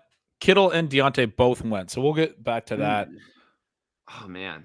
I'd probably be like Thomas. I don't know. Who do you like? I would probably be JSN. JSN? Okay. Is that too early for him? They're like the same difference. Like one of them's probably going to be there the next. Yeah. I like JSN a lot here. Yeah. I mean, we could have taken Thomas to stack up and do a Trevor Lawrence thing. We could have taken Hollywood Brown as well, just to do a KC pass rate bet. The Kittle thing, going off was annoying, and then also the Deontay Johnson going off a little bit annoying there. I almost started Alvin Kamara, and then I remembered who I'm drafting with. Yeah, I have him ranked very low. So part of the reason I didn't love BTJ is, I mean, I think you can make a pretty strong case to just take Ingram at 76. That's actually pretty reasonable. Yeah. I with like that. Kirk already on the board and we don't have a tight end. I don't get a lot of Ingram because I don't think he's in that group with the elite tight ends and it goes too close behind him. But if he slides back around, I think he makes some sense there. I normally, as soon as Kittle goes off the board, mentally, I've moved on to Brock Bowers in my heart, but it's a good call. As far as having Kirk already, though, like I was, already, I was like, man, totally. I mean, and it sets us up to do some interesting things because we could go Ingram here, and then still certainly does not preclude us from looking at Bowers, but then also you get the two Titans running backs that come up in 9, and then Trevor comes back in 10. It sets up quite nicely. Consigliere makes a good point that Njoku with Waddle is nice on the way back. That would be Ingram timeout. A timeout on Ingram. That was fantastic. Okay. Fuck. I don't like any of this shit. I don't like Hollywood, and I don't want a 6 receiver. Ladd, maybe I don't mind. Although we don't really need a wide receiver 6, but he's probably my favorite player on the board. You could reach down to a running back, like Aaron Jones or a Ramondre. I'm cool with Ladd if you want it. You didn't want a 6 receiver. I'm totally fine with the 6 receiver there. I think that's fine. I'm in on Ladd there. I like also like I watched your guys stream with Davis, and it like radicalized me because I realized like how much I agreed with Pat about the Justin Herbert case and how little that was reflected in my Justin Herbert exposure. So I've been trying to like force some Ladd picks to get more Herbert exposure. I don't even remember us talking about Herbert, so I must have been kind of spaced off at that moment. But what was it was mostly a Pat Pete argument for like a good 15 minutes. I don't know if you. That's right. He asked him about Ladd, and he was pressing him on Ladd a little bit. But the Herbert case was just essentially that it was as it relates to the lab conversation. I do remember that. Yeah, and I think the one thing about I want to circle back on your Kyron Fudd a little bit. Yeah, because let's do it. One of the things I think you made a really strong argument for a possible outcome. But I also think that you kind of are stacking things that are like assumptions. Like you made an assumption about the run pass rate in the green zone. But one of the things I'll note is that the running backs get used there in the passing game as well. Kyron had 3 receiving TDs last year. They only had 16 as a team the year before. That's when everything went bad. But the year prior to that, I was looking it up as we were talking. The running backs had 4. Darrell Henderson had 3, and Sony Michel had 1. And if you go back to Gurley's days, I know Gurley would often have like 3 or so receiving TDs, which is not nothing for a running back. A lot of running backs don't get receiving touchdowns. 3 receiving TDs is a meaningful number. And so as far as the pass rate stuff, the key that I would look at with this is the total touchdowns for the running back. And it's very similar to the case you made with me last week about Brian Robinson and the Cliff Kingsbury offenses. That's the way I've always looked at the McVay one. Is similar to how you look at the Kingsbury thing, which is that the running backs score touchdowns in this offense. And they always, like a lot of dudes, I remember Malcolm Brown having some TDs, right? Like CJ Anderson, a lot of these dudes, Sony Michel. And then I do understand your perspective on them maybe not consolidating the work, maybe doing it every other drive, what have you. But when I say you're like sort of stacking the things, you made a case that is possible that the running back value for McVay is closer to league average than above average. I would argue that that's like the low end of the outcome, that it's more likely to be above average because of the green. Like I know that the receiving isn't super valuable. The green zone stuff is to me, even if the pass rate does fluctuate a little bit, the running back touch rate, I think stays high if you really went and dug into that. Maybe I'd be wrong on that. But I do think it would probably be a little unfair to say that it's average for McVay. And then you were also saying that the workload could have some issues and he could, split the drives and those types of things. But that's sort of the low end outcome for him as well. It's like a 50-50 split, right? Like what if they just did 2 drives, 1 drive, and he gets 67%? Like that's still fine. To me, that's like that's what I would project. And I could be under projecting Kyron on that. That's my projection is that they go 2 drives, 1 drive. And then that that, I think there's wide error bars on that because it is kind of just an assumption and we haven't seen it, but that's what I'm currently expecting. Sure. The chat. Oh, man. Well, one tight end slid. It wasn't any of the tight ends we wanted. It was Jake Ferguson. But you have a Njoku at the top of the queue, and he pairs with Waddle, and I have him ahead of Ferguson personally, straight up. Yeah, I think I he's agree. the pick here, right? Well, so the other pick that we could consider would be Joe Burrow and then Njoku on the way back. But if we'd rather, we could go Njoku here and then play Titans running back on the way back. Who's taking Burrow at the turn? Push Burrow. Because we have other QB options. And Njoku's a bigger loss to the build. We can push Burrow around. The Higgins drafter's not on the turn here, or we would have taken him in the 4th. So he must have went at the 3-4 turn. If Higgins Burrow goes at the turn, that'll be a bummer, but he would go unstacked. Yeah. I don't think there's anybody on the turn here. Yeah. And 2 guys on the turn have quarterbacks. They actually have quarterbacks too. And Kyler. This guy in the 3 hole's been okay. So he takes Ferguson. He's been doing some interesting stuff. He could potentially take Burrow stacked. Well, the Ferguson thing's good for us because he's setting up a DAC stack with that. Okay. Yeah, this is sort of how I feel. The chat's talking about Njoku is the only tight end with tight end 1 upside left. I do still think Njoku has quite a bit of upside. I agree. I think I cited you multiple times on this, made a great case in your Substack about, and everyone go subscribe to Jacob's Thinking Substack, absolutely, about the pass rate, expected pass rate in Cleveland and their offensive coordinator change, and how Alex Van Pelt didn't necessarily do that poorly to get himself fired, but they replaced him anyway because they want to be able to throw. They got Nick Chubb hurt. They got to get Deshaun Watson working. They still got 3 years of guaranteed money on Deshaun Watson. Like, they got to get him going in a positive direction. So yeah, that's I think a strong case. We do get Burrow back. 2 quarterbacks go, but Burrow makes it back. I called the Prescott coming there. All right, so Burrow, I think we just go Burrow, right?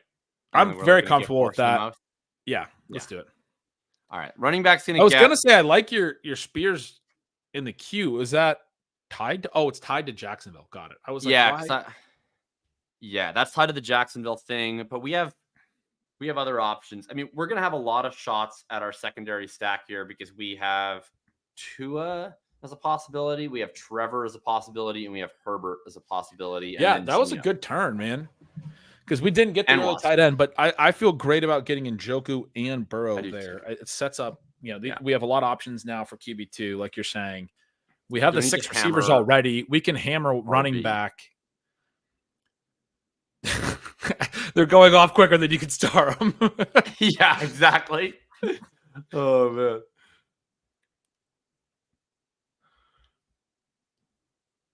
I mean, the nice thing is, right, like if we've at this point in time, like we've made the Kyron bet. You're right. I'm wrong.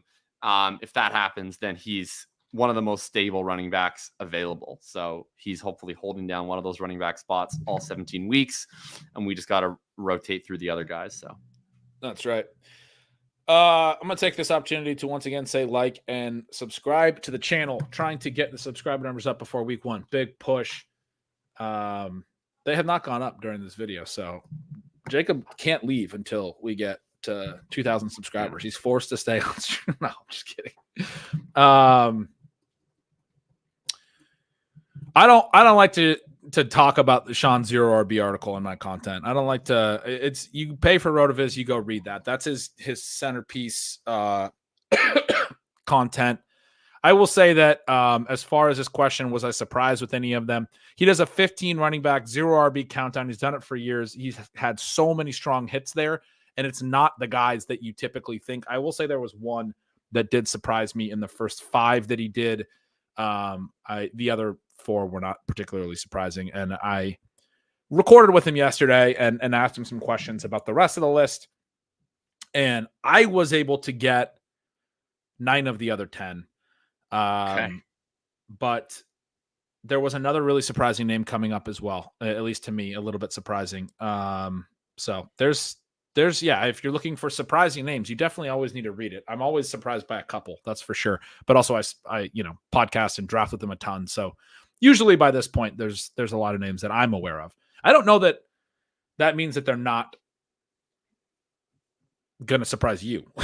You know, like the other people. To We be might clear. get Spears here anyway. This would be really nice. Yes, we There do. it is. We're slamming Thank you this, for right? taking Brian Robinson. Yeah, what kind of dolt would take Brian Robinson in an underdog draft? Unbelievable. Amazing. Let's go. We got Tajay Spears.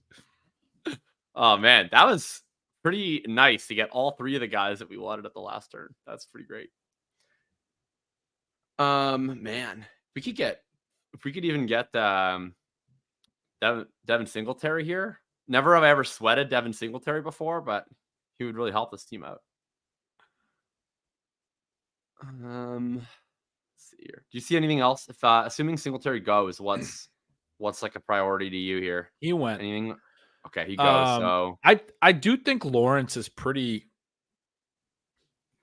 appealing at this point. Do they match buys? They both have week 12 buys, so both of our QBs would have. Oh yeah, they would. It's kind of annoying actually. Go to running back again. Where are we at with ADP and running back? Yeah, it's a kind of a dark spot here. I don't really take a lot of these first three guys in the queue. I take some. If I was gonna take one of those three, it would be Nick Chubb. Okay. I mean, it's correlated. Is it? Yeah, we got Waddle and Njoku. We might draft Tua or Watson. So, we won't draft Tua. I think this is he's at 124. He did rise back a little bit, but I remember earlier in the draft season, it was like 130 was the number for him. He went behind that for a while. 124 is not. Yeah, that's manageable. Egregious to bet on him, especially as we've seen some more optimism on his rehab. I don't think he's like definitely going to be healthy or any of that stuff, but I do know that he's super talented if he's able to get back to some version of himself. I think the team really likes him and they will use him. I don't think the other running backs there are particularly talented. I don't think Jerome Ford is. I don't think Deontay Foreman, he had a pretty bad year last year that people are kind of overlooking.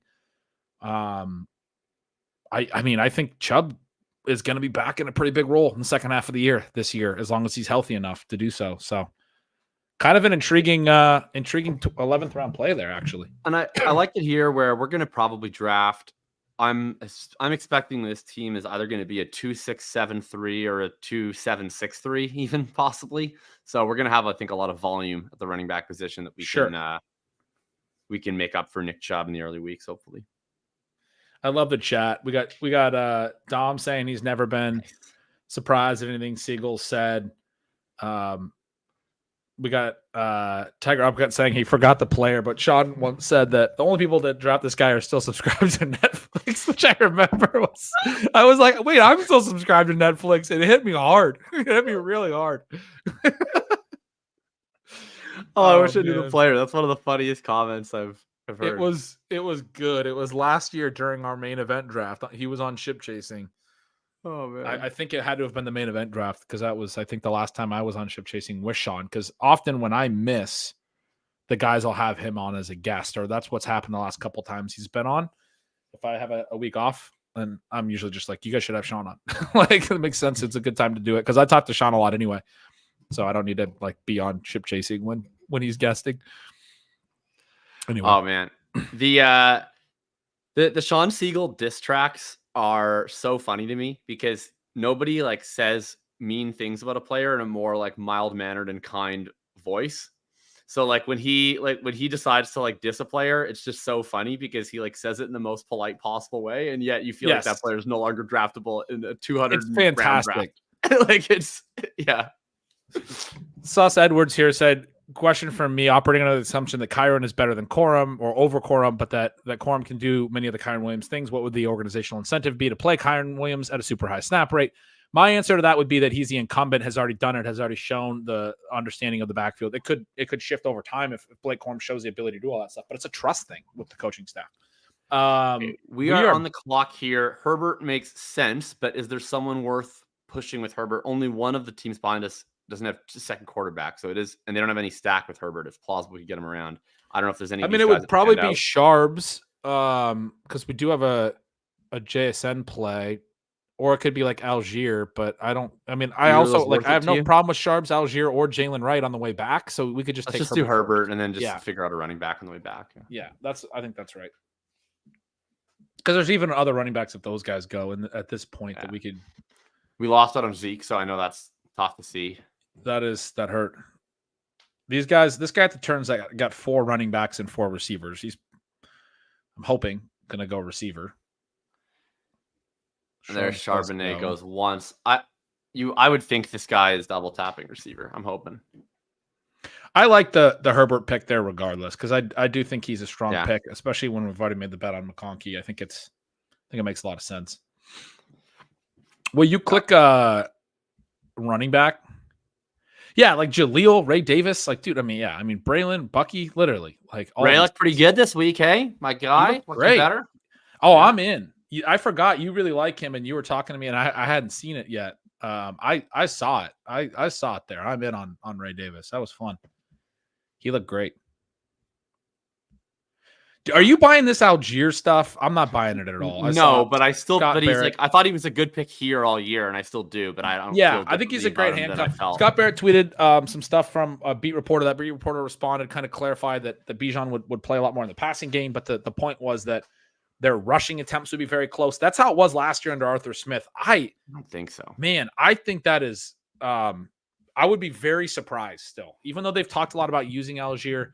I don't think Algier's going to have a huge standalone role. I do like the upside cases for him. Algier would be my pick here, not because of the reports today, but just he would have been my pick here, even waking up this morning. But Wright's correlated. I don't know if that matters enough to you to push him ahead as a tiebreaker.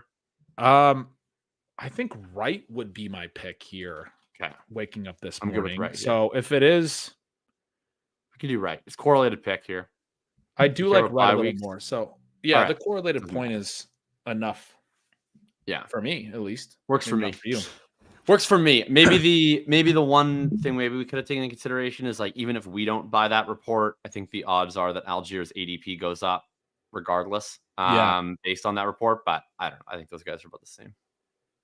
I think it's just this is a scenario to me where like so the first thing is that the report like the actual literal report fundamentally can't be correct because it projects the Falcons to have 510 running back carries between 2 players, which is just not going to happen. No team is going to have 510 running back carries between 2 players this season.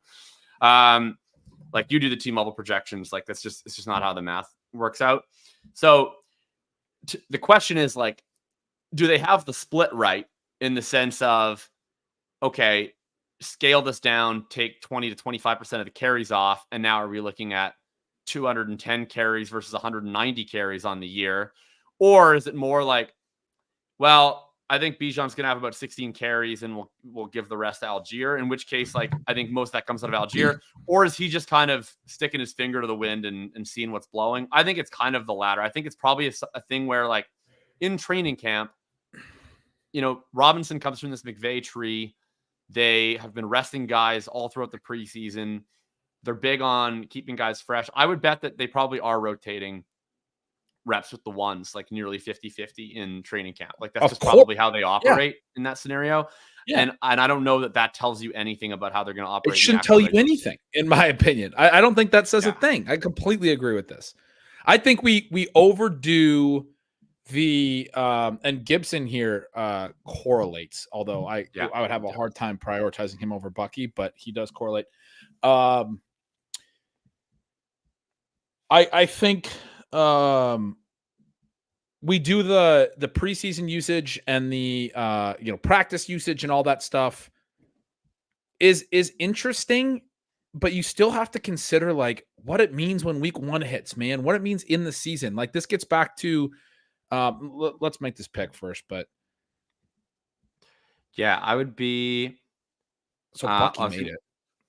Yeah, I would just do Bucky because we're gonna have 2 more chances to make a correlated bet here with Gibson and Douglas. I literally won't allow you to draft anyone but Bucky Irving here. I don't know if you saw my exposures earlier. But... So I have a lot of Bucky Irving, but like compared to you, I would be Bucky here. Where are you at? I'm gonna pound the table if you say anyone other than Bucky. That's like among most mere mortals, my 20% Bucky Irving would seem like I really like Bucky Irving, but here I feel as though I like hate Bucky Irving compared to whatever your exposure is. I assume it's like 57%. I think it was 37. It's like the only guy I have over 31. Which, I mean, some of my stuff gets more consolidated because I do them in the groups, which we've talked about. Where like, and then I don't know, I can't see my exposure until 40 drafts end again, or 50 or 100. I did one time 100 at once, and then they all end, and then my exposures all change, and I'm like, oh crap, I'm way higher than I thought I was, because I don't really know how much I'm taking the guy. I don't get the comfort of everyone else gets of like, oh, this is where I'm at. I can tinker with my exposures as I do all these live drafts. But yeah, it's higher than I want it to be. I also think he's been mispriced the whole offseason, and it's finally coming up a little bit, which is my Bucky price is cheap. Like I was getting him in the freaking 17th for a while. He was going so late. All right. What do we like here? So we probably need we need more tight ends. I really like Lloyd again too. I think we're still in this really nice running back range. You're but like if you wanted to go Gibson, if you wanted to go Gibson for the correlation, I was going to say I could do that. I also just like Gibson straight up better than Lloyd, so I'm into this. Yeah. Okay. That's similar to the right thing we just did a minute ago. But it's close. We were talking about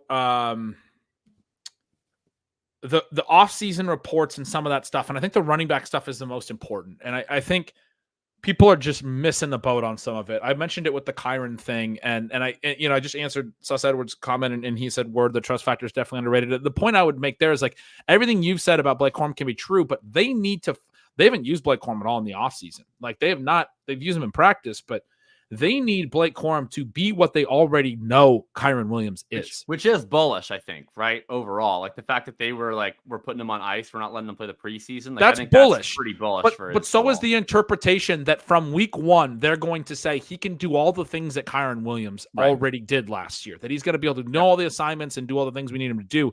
And I think we're going to see pretty quickly, week 1, week 2, week 3, that Kyron Williams' usage is going to be a lot higher than people expect. They might bring Corum on as things go, but my expectation will be that they're going to when the push comes to shove, Sean McVay's leaned on whatever, his one running back is for those reasons. It's the guy that he trusts the most. It's the guy that he wants out there in all of those spots.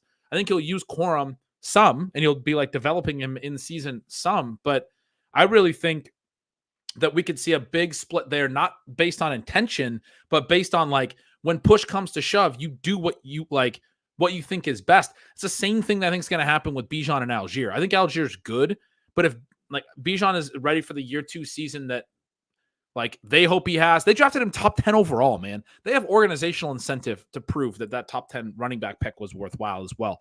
This idea that they were talking about, yeah, we really like Algier. They were asked about Algier. Zach Robinson was asked about him, and he was like, yeah, we really like him. We're going to, use him. He's going to play a big role for us. And then his next sentence, and I said this before, people have heard this take, and I apologize that I keep repeating it, but his next sentence was at some point this year, he's going to be a big factor for us. And it was just this maybe not week 1. Don't come back to me with this quote after week 1, because our plan is not to have him take a ton of work from Bijan. At least that was my interpretation of that quote, which was spread far and wide as if Algier is going to be used a ton. And to me, it was I don't think that's what he said at all. I don't think that's I just heard it differently. I also heard he was speaking positively about Algier because he was asked about Algier. This guy's good. We like him. We're going to use him when it comes to that time. But also, when it comes to that time, he's not going to be one of our stars because we have Bijan fucking Robinson. Yeah.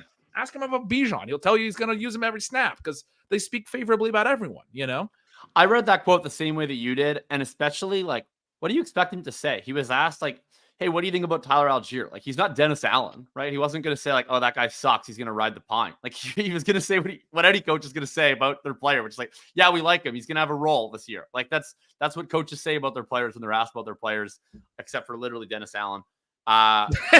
Here, Marshawn Lloyd.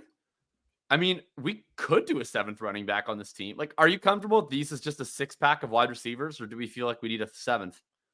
I've never done a 6 receiver build, but Marshawn Lloyd here is I think the best pick. I think you just make the best pick at that point.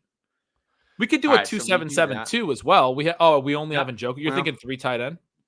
I've been thinking 3 tight end, but I don't think the 2 tight end is horrific. I think we need to get one particular tight end.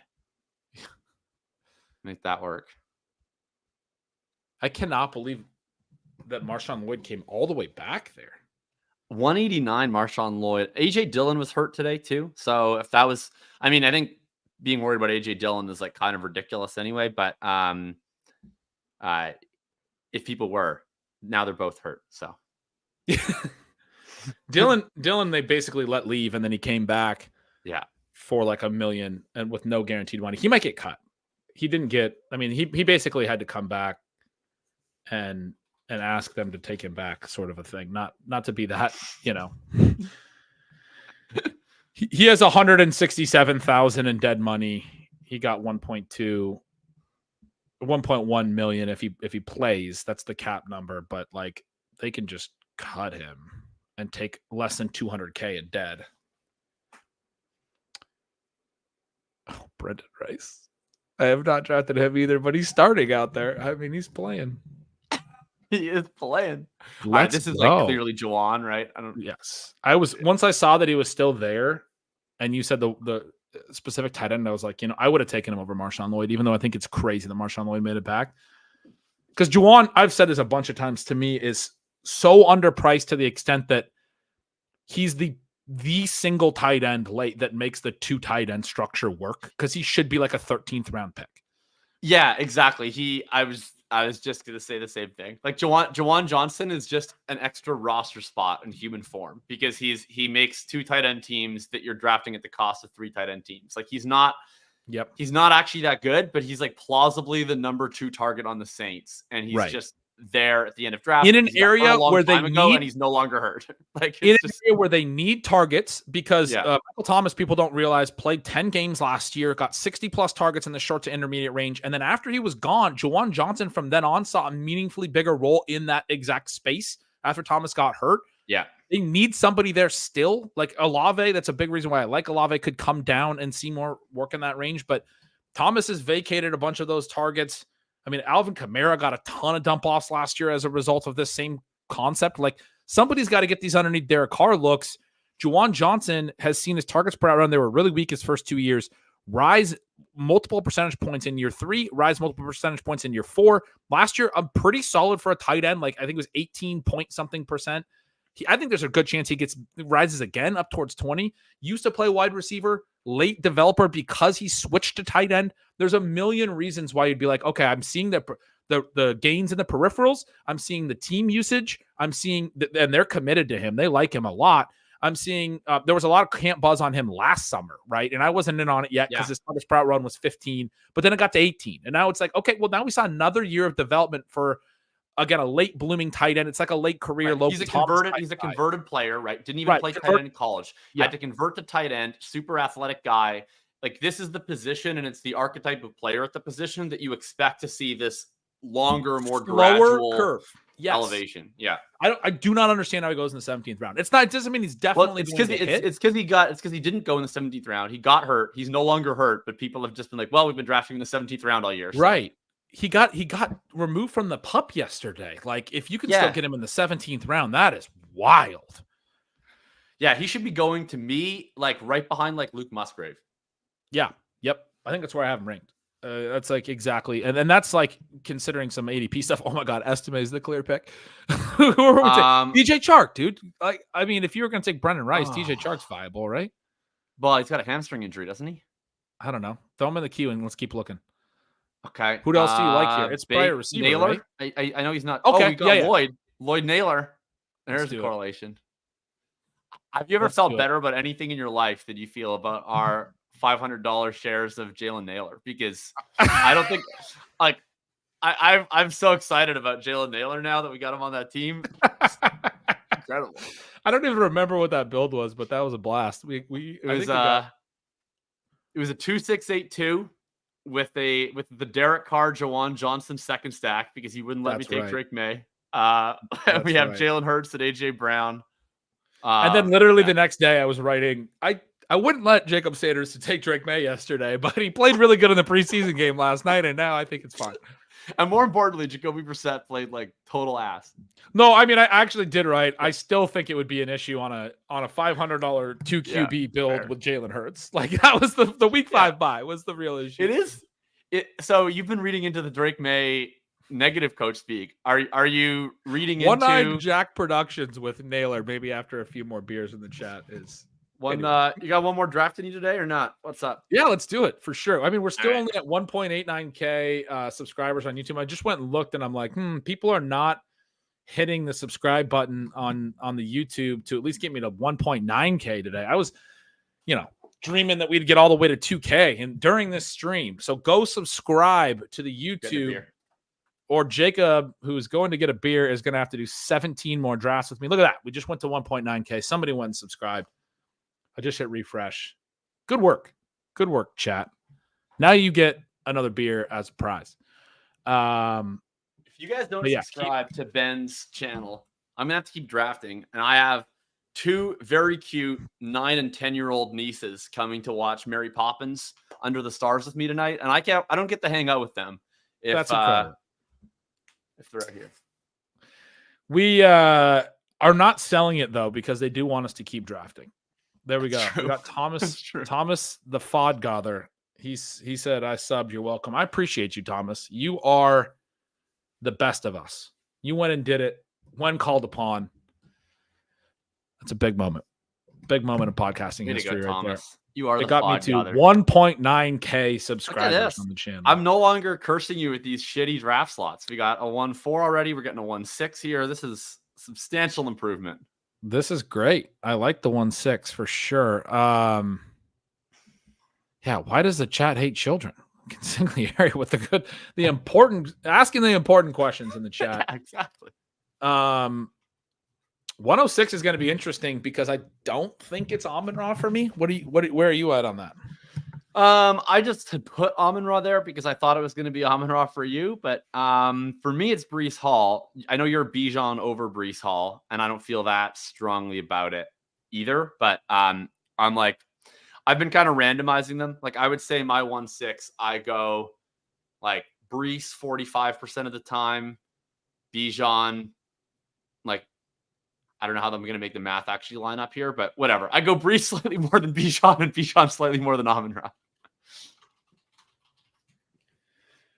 Yeah, and I'm fine with any of them. And honestly, Amon-Ra might go 5. So we'll see how that all pans out. We might be getting Jefferson. I would be fine with Amon-Ra. Let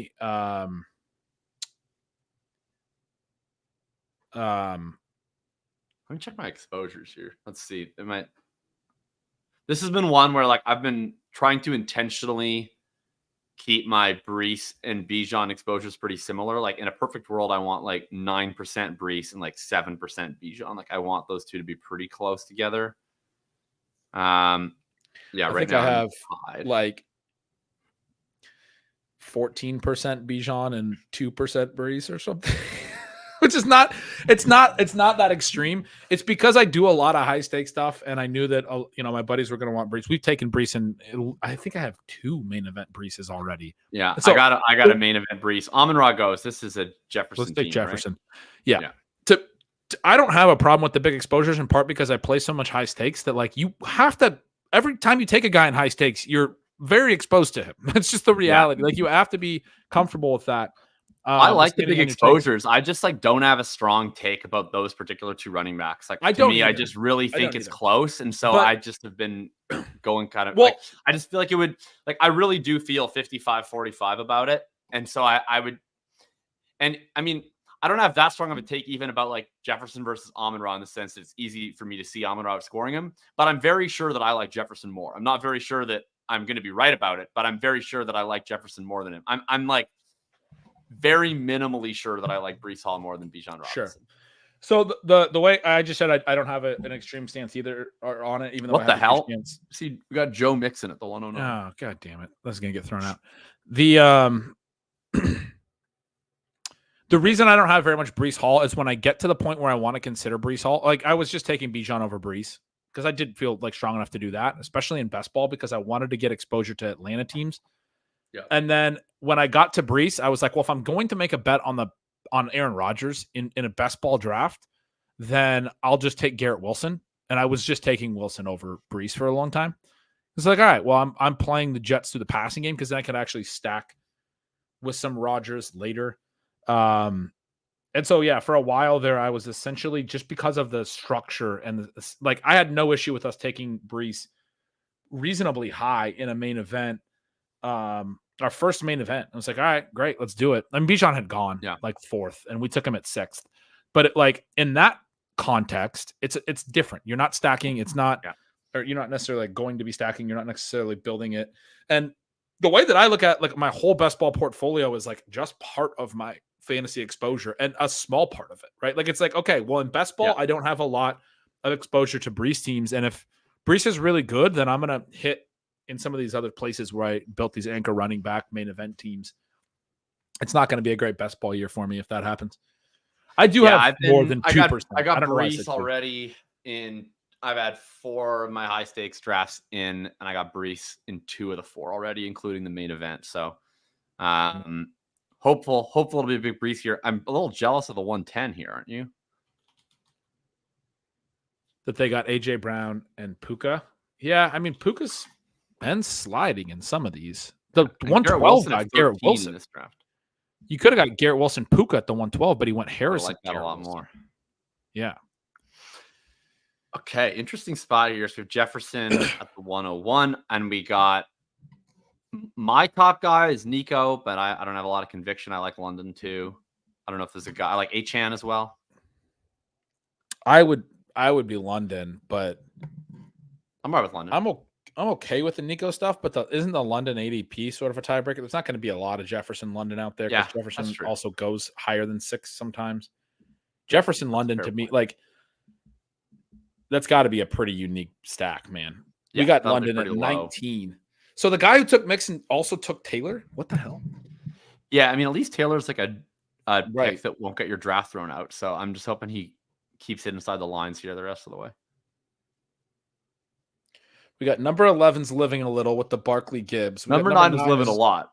Number 9's drunk at 1:30 on a Wednesday, which is also very true.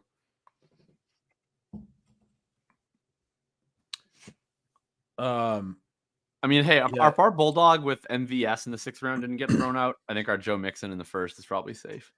I actually have 7.2% Brees Hall, so I was like, oh, all right, there you go. 13%, 13.5 Bijan. Christian McCaffrey, Nico Collins. I mean, I guess when someone takes Joe Mixon in the 1st, you're going to get some weird combinations of players popping up, but that feels like a particularly good one. Who the hell don't I have a lot of? Oh, probably AJ Brown. AJ Brown's the one where I have 2%. And I love AJ Brown, but yeah. Well, at least you got him in that $500 team. So probably even Puka, I only have 4.5%. And now he goes in the 2nd round. So I should have gotten more of him, but no. I don't get to take fast drafts. We do have that. We do have the AJ Brown share in the big dog though, so that's like worth 20 BBMs. Right, that's right. I said that on the show too. I was like, "This is great." I'm glad that I have some exposure to him in a higher stakes format. You're gonna be looking at really pumping your Kyron bags here if he doesn't go in the next 2 picks. Well, there's one guy here that I'm like, okay, I would have been stomping for Ayuk over Kyron, but there's no one else here that I care enough about to lead against the Kyron pick.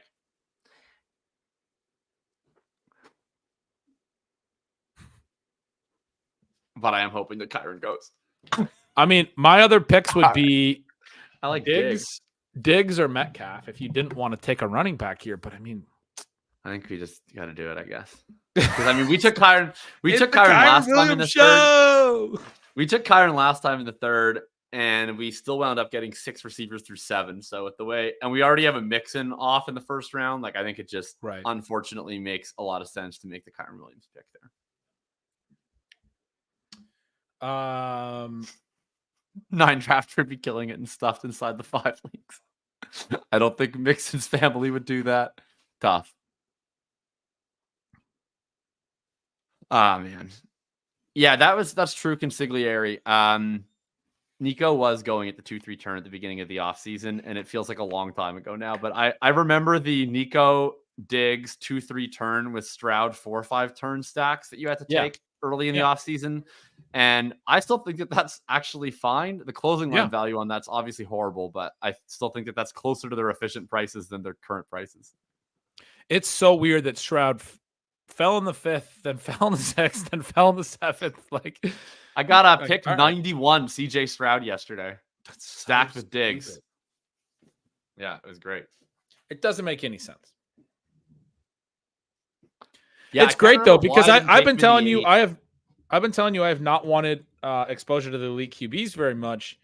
Right. And that played into the Anthony Richardson stuff as well, because I think the opportunity cost is too much there. But I think Stroud belongs in that range, and instead I get no opportunity cost CJ Stroud very regularly. I often have one of the Texans receivers. I've taken him unstacked. Not a lot, but I definitely have done that this offseason. I don't know if anyone doesn't watch the preseason. I'm pretty sure they don't, but he's looked like he's really good.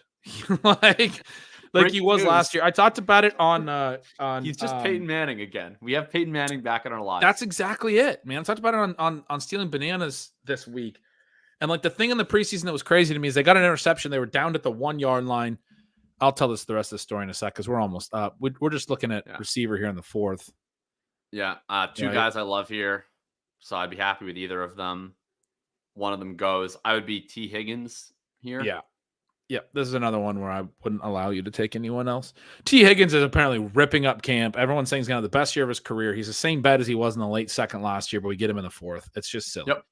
I have I'm taking a lot of Higgins. I've got him over Tank, who goes in the 3rd very consistently. I got Higgins. I'm at 22% T. Higgins this year. Hell yeah. I love that. I don't think I even have him like even particularly close to that. I've lately been trying to get a lot of T. Higgins, but that's a great call. But yeah, so the preseason thing that was so like he's him moment for me was and this is going to be the Stroud season, was they picked off the pass, they got it down to the 1, they tried to run it. Dameon Pierce looks like he literally can't run. He gets nowhere. They got 2nd and 10 from their own 1 yard line.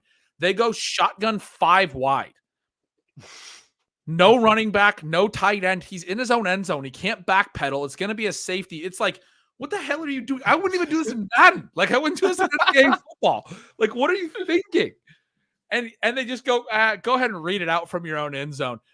Their left guard kind of gets blown up, and his first read gets like tackled. I think it was I can't remember if it was Diggs or Tank, and he just calmly backs up and reshuffles enough to where the guard's not in his way, but obviously not too much where Dan Orlovsky's it out of the back of the end zone, and then comes back. He's looking left. It's supposed to be a quick hit to the left.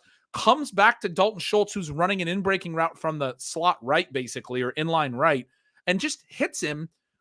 Finds the wide open dude on his because he's got 5 routes out there. Hits him right in the middle of the field. Ends up being a 20-yard gain. They get all the way up to where a touchback would have been.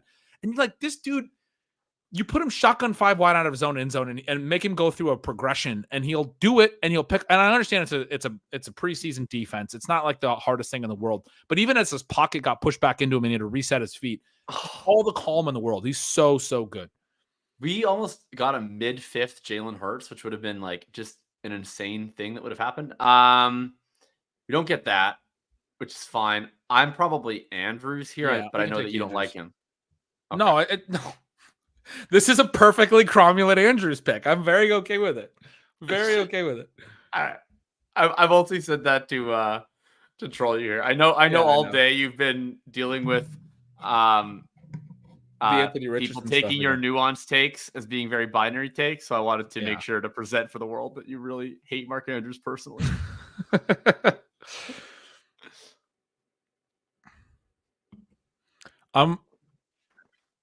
Every time a clip circulates from ADP chasing, I have to stop and watch it. And Davis just retweeted one from August 11th about Cooper Kupp that I definitely have seen. Was this the one when Sam did the bit on Cooper Kupp got outproduced by a 5th round BYU wide receiver? Is he really any good? It's a 27-second clip, and I'm telling you this so that I can go watch it and be silent for 27 seconds. All right, sounds good. Folks, got any questions for him here while Ben's imbibing some ship chasing? Whoa. I'll run through the team here. So we've got honestly a fucking rocking team, except for that scrub Kyron Williams in the third, but we're going to make that work. Oh, it was. Sorry, you were talking. I was listening. Nothing. I was saying nothing of substance. What was good ADP chasing clip? Oh man. I mean, it was actually like real analysis. Sam was talking about how Cooper Kupp's fallen off, and then Pat and Davis were both like, he's not. It wasn't like a horrible season. It wasn't a 1. Oh, is this the Davis? He's not Jonathan fucking Mingo, dude. Davis goes, he's not Jonathan fucking Mingo, dude. Yeah, great take. He's not Jonathan fucking Mingo, dude. He's Cooper Kupp. So one thing to note here, he had a 1.8 yards per out run on the clip. They're showing his stats. It's like, yeah, I mean, that's not bad. So one of our stack options was Joe Burrow. I want to note that he just went in the 5th, which is the same round that Jalen Hurts went in, because we're having a very normal draft in this room. So we're in a DraftKings draft, basically. Who went in the 5th with Jalen Hurts? Joe Burrow is gone in the 5th round. So people are just mashing buttons in this draft. Nothing can be relied upon here.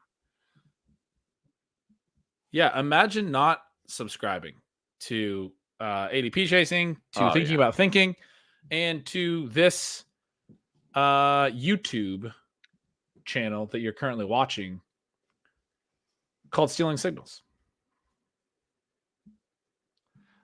Oh man, we might be getting one of your double tight end teams here. Oh, that's wet.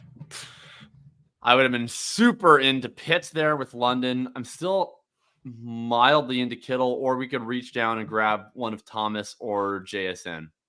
My vote would probably be Thomas, but I'm open to Kittle or JSN. Anyone else? We can do Thomas if you want to do that. I'm open to all three. I don't have a strong lean here. All right. I think with 3 receivers, I often do the 2 tight end thing, but it would need to be a 4 receiver, like no Kyron on this build probably for me to really want to do Kittle. So I think that was right to go down to Thomas or to JSN. Shout out to us for not even mentioning or acknowledging Rachaad White's existence at that pick here. 5 picks after ADP. I don't know who you're talking about. Yeah, that's not a name that I've ever heard.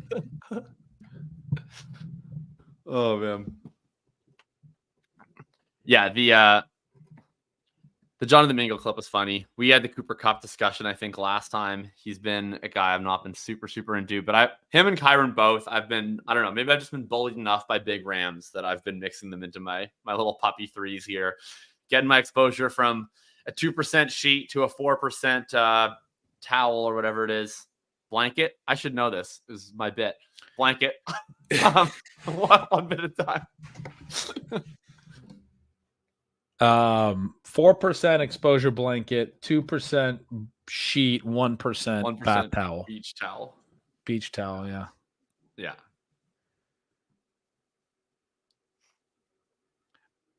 Here we go. Yeah, hopefully, it's been only 1 wide receiver gone since our last pick, and it's been one I don't like. So I think we might be able to get ourselves to 5 here.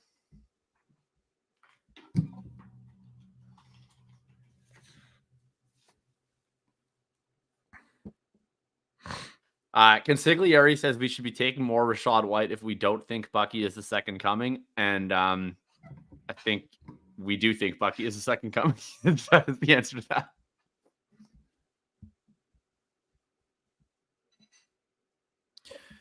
This is, I guess I'd be really interesting.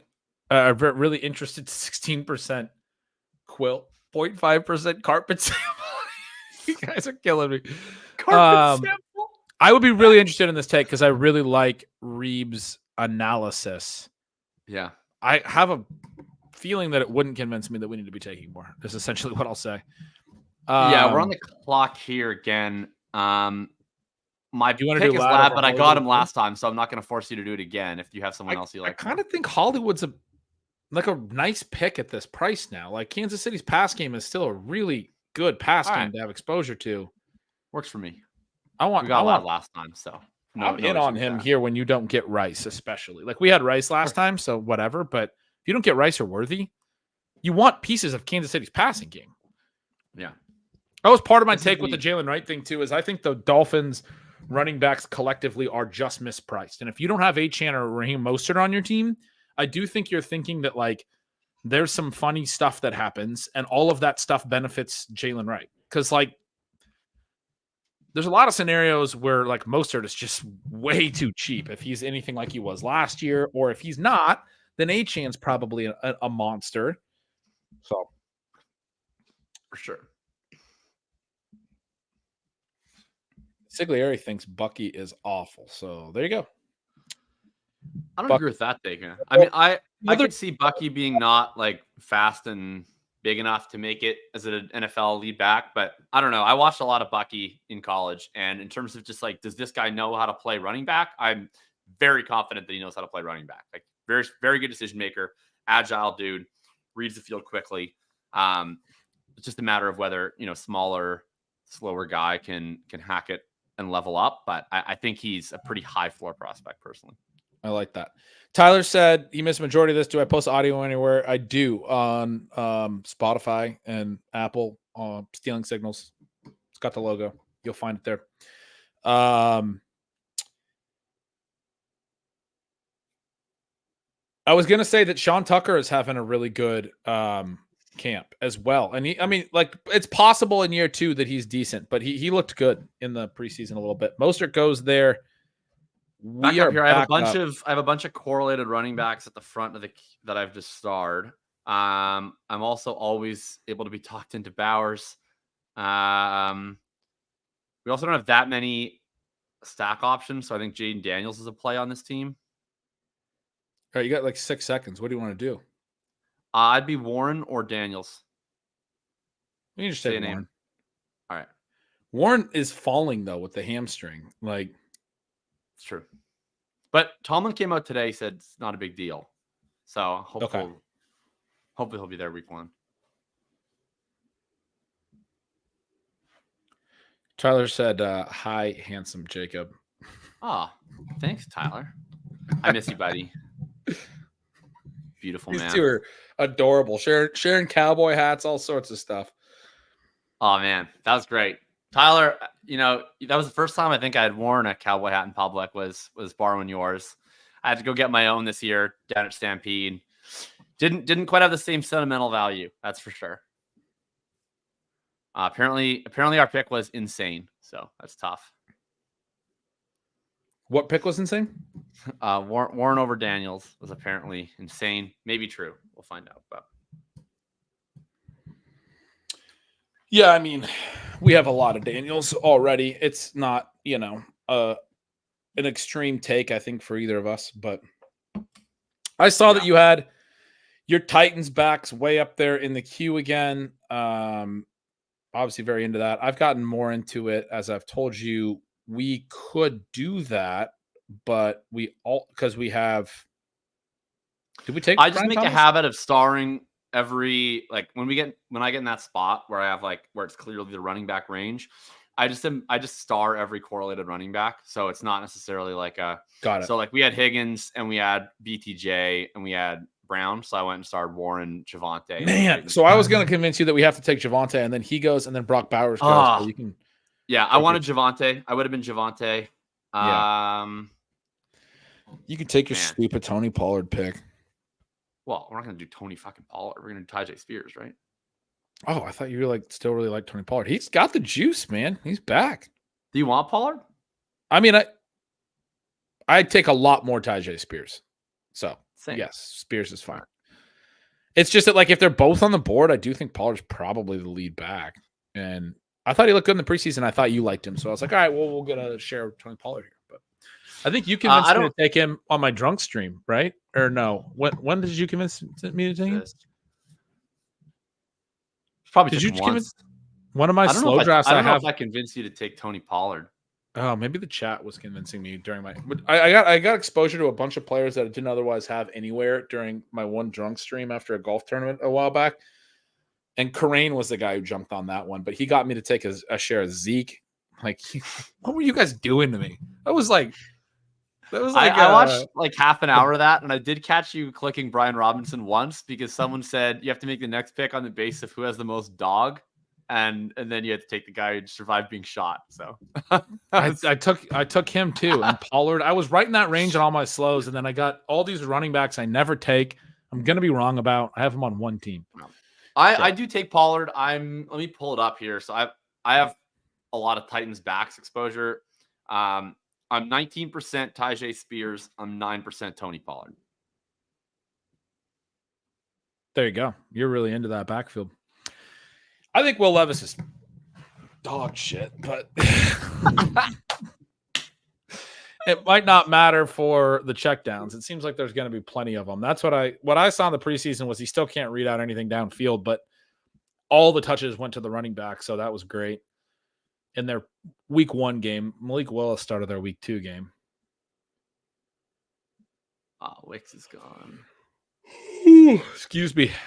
Everybody, go subscribe to the channel. I'm getting tired. This is kind of crazy that Dak is still here. I don't think that we can, like, I don't think an unstacked Dak does anything for us, but bizarre that he's still available here. And we could take Jalen Tolbert late, but would you do that? I mean, we could do it. Like, would you play just for the Jalen Tolbert late? Probably not. But I'm definitely down to if you are. Like, I don't mind taking unstacked quarterbacks. I don't think it's that crazy of a thing. We're a little behind at quarterback anyway, so let's just do it. If we did that, we could do Goddard as a bring back next round potentially, and then play for Tolbert late, and then maybe Dowdle, something like that. Yeah. I mean, part of the reason it makes sense here as well is like Lamb is the only way to play Dak. All my Dak exposures on Lamb teams. What else are you doing? Are you drafting Brandon Cooks? Like, are you drafting Jake Ferguson? Like, make good picks, you know? I mean, it's just. I guess it's funny that we just had that discussion. I didn't even acknowledge that Brandon Cooks is literally on the board. It could be our next pick, but I don't want to take him. No, he's not draftable. Appreciate you, Tyler. You said some coffee, suppository money. Thanks for all the awesome free content. Appreciate you, Tyler. We got a $4.99 super chat earlier. Tyler likes to up it to $5.69. That's nice, perfect. Of course.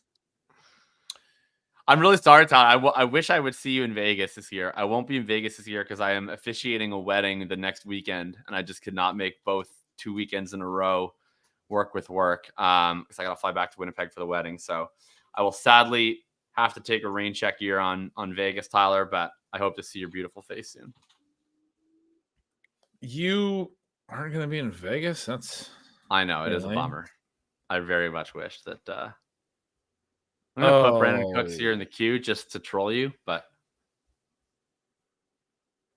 I didn't even do a space on that. That was really good. Look at that. I've never done a comment while streaming, and I don't know. I can't copy the text either. All right. Well, somebody said put our Substacks in the chat. It's just our names.substack.com. Jakob Sanderson.substack.com. BenGretch.substack.com. Very easy to remember. Very easy. Are we about to pass up a half round behind ADP stacked Brandon Cooks? I think we are. Wow. I mean, Tolbert's kind of rising. I'm very comfortable passing him up. Yes! And we don't even get the chance anyway. Strong pick there. I don't see anyone correlated, but Jerry Jeudy would be probably my pick. Yeah. I don't know. Is anyone else for you? Judy's a really nice pick here, for sure. All right. I don't see any correlated players either. There's definitely no one that matches our quarterback in the queue. So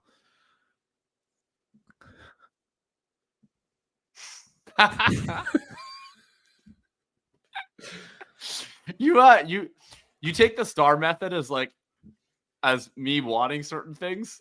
but it's more just about presentation. No, I just didn't see anybody. There's no other names in the queue. Oh yeah, that must be the dark mode. It's the dark mode. It throws me off sometimes. Certainly didn't see any running backs in the queue. There was a couple receivers. We had Brandon Cooks. He went, and then I think you also had Jalen Polk in there. That's all I saw. What is our second quarterback going to be here? So, okay, we have Cousins options. We have Watson options. We've got Darnold options.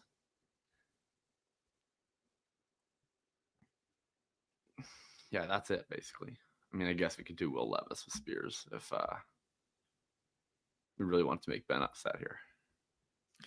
Sorry, what? I was running through the plausible quarterback options, and somewhere between Deshaun Watson, Sam Darnold, and Will Levis, I started to realize you might not love our remaining options. We've entered hour 3. Sam Darnold and Will Levis is strong. We've entered hour 3, and we're at the point where I just zone off for hours at a time. This is why you should subscribe to the channel. It's great. I bring guests on, and then I'm not the best conversationalist. I just space out. It's the ADD. It's great. Jacob's asking me questions. I'm reading something over here on my other screen. It's, we're crushing it. We've just been sniped on Ezekiel Elliott. I know that was very disappointing. Oh man, Ezekiel Elliott. That was a big target in round 12 there, but unfortunately somebody took him. That was rough. Yeah, that's just a tough break. You never want to see that. What? Goes. They reported just now Deshaun Watson has general arm soreness on Roto World. Like, wait, what? How?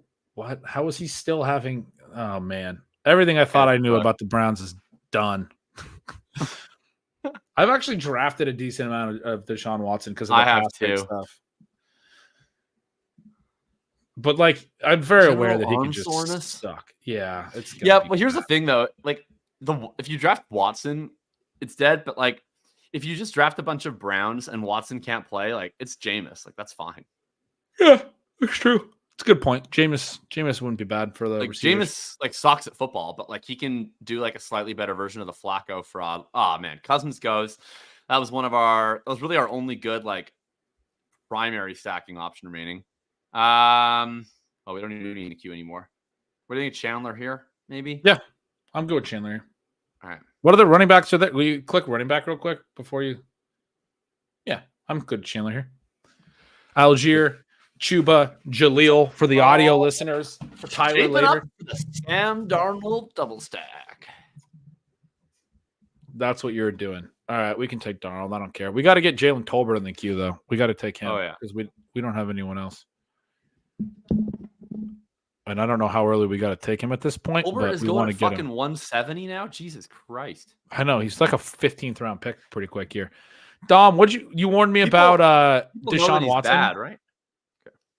Oh man, I should have listened to Dom. I don't even remember him warning me. It was probably during the drunk stream. No, it was probably a very normal conversation, and I have memory hold it somehow. General arm soreness. That's tough. I mean, he might as well just be dead at this point. It might be Jover. It's Jover.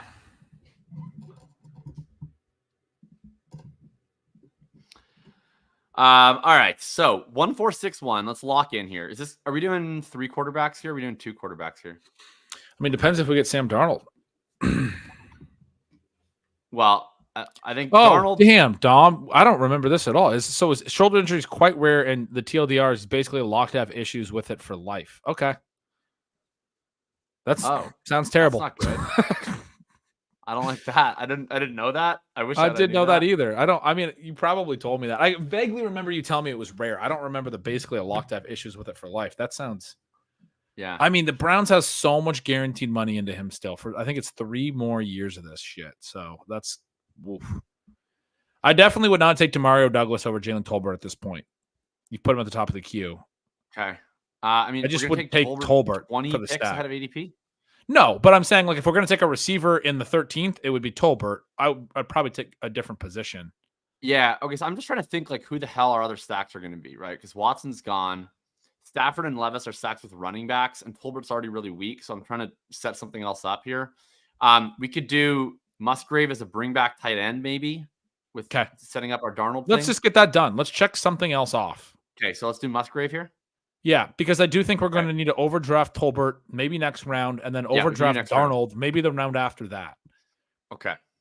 All right. I'm sounds cool good. with Darnold in the 15th. So I was thinking either another running back or I like the tight end 2 option. Clean something Okay, so out. tight end's done. So we got that locked in, Andrews Musgrave. And then we're probably looking at this could be 5 or 6 running backs. This could actually viably be 7 receivers.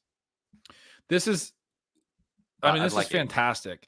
Dom saying, look up glenoid fractures. Thomas, the FOD gathered here, saying it's a fracture inside the shoulder socket. At the end of the day, we don't know how the surgery went.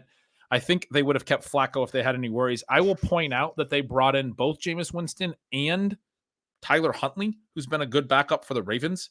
And that's been really confusing why they brought in 2 high-level backups in the same offseason. I don't read that like they lost out on Flacco, really. I read that like they prioritized I think Jameis is better than Flacco. Like Flacco was fun last year. Like people remember that like Flacco was a big, I don't know. He had 14 turnovers in 6 games. I don't think that Flacco is actually that. He went for more money. I think the Colts went and got Flacco and they didn't want to pay that or couldn't pay that. Flacco got $4.5 million. Jameis got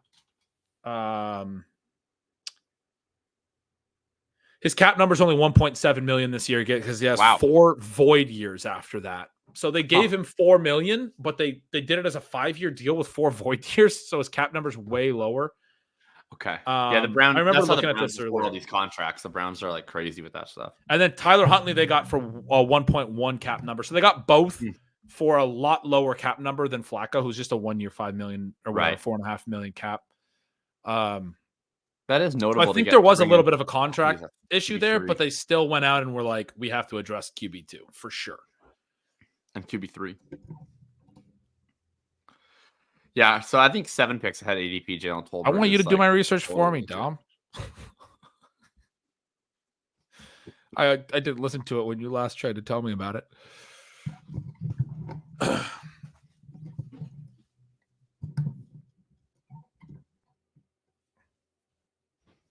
Are you comfortable with Tolbert here? I think we gotta, right? Like otherwise we're counting on getting him behind ADP, and that seems unlikely. No, let's take he's screaming up. All right, so that is 7 receivers. That's sick. We could be done at receivers. Yeah, Dak Tolbert. I mean, not a good stack, but the value of that is pretty nice. And the nice thing is, like the player we have directly competing with the Lamb in a Dak blows up game is Jefferson, and we're gonna hopefully have him stacked with a quarterback who's like 30% drafted in this tournament. So yeah, that's great. We got Tyler here saying that Edwin Porras and Jeff Mueller were something. I don't know what, but they're both doctors or doctors of physical therapy. I have not been worried about the arm surgery, but if Watson hasn't rehab properly or doesn't care, then it could be fooked. Yeah, so there's just at least a little bit of positivity there. A Jefferson Gibbs start in Underdog is definitely unique. Yes. Yeah. Great.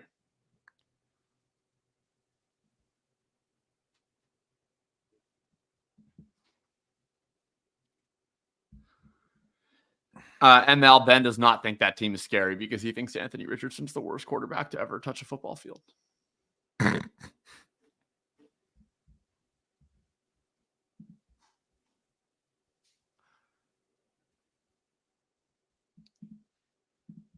Are you ready to draft Sam Darnold around ahead of ADP? That's a good team. Yeah, I think we should take Sam Darnold. Woo! Look at that. You got me to say that out loud. Darnold, Chandler, Jefferson, Musgrave, Bingbrad. I mean, stop celebrating. Like, we're still 2 picks away. Somebody will take him as their third QB. These guys aren't going to take him as their third quarterback. It's not going to happen. This guy probably has Addison. Look, he's got Jacobs. Purdy. He's not going to do a third quarterback with Hurts and Purdy. We're good. We got you're seeing ghosts, Ben. You're seeing ghosts. Darnold's going to be in the winning BBM lineup. I moved. It's going to be in our winning BBM lineup.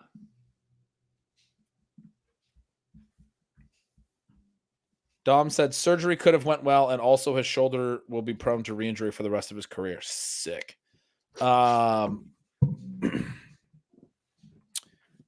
like this too. Ben needs to touch I grass like like all of Richardson's passes. That's good. Dom, Tyler said Dom agreed on re-injury risk, but that applies to any injury in general for players, and same for Burrow longevity, hand, but not near future for what worth. My understanding.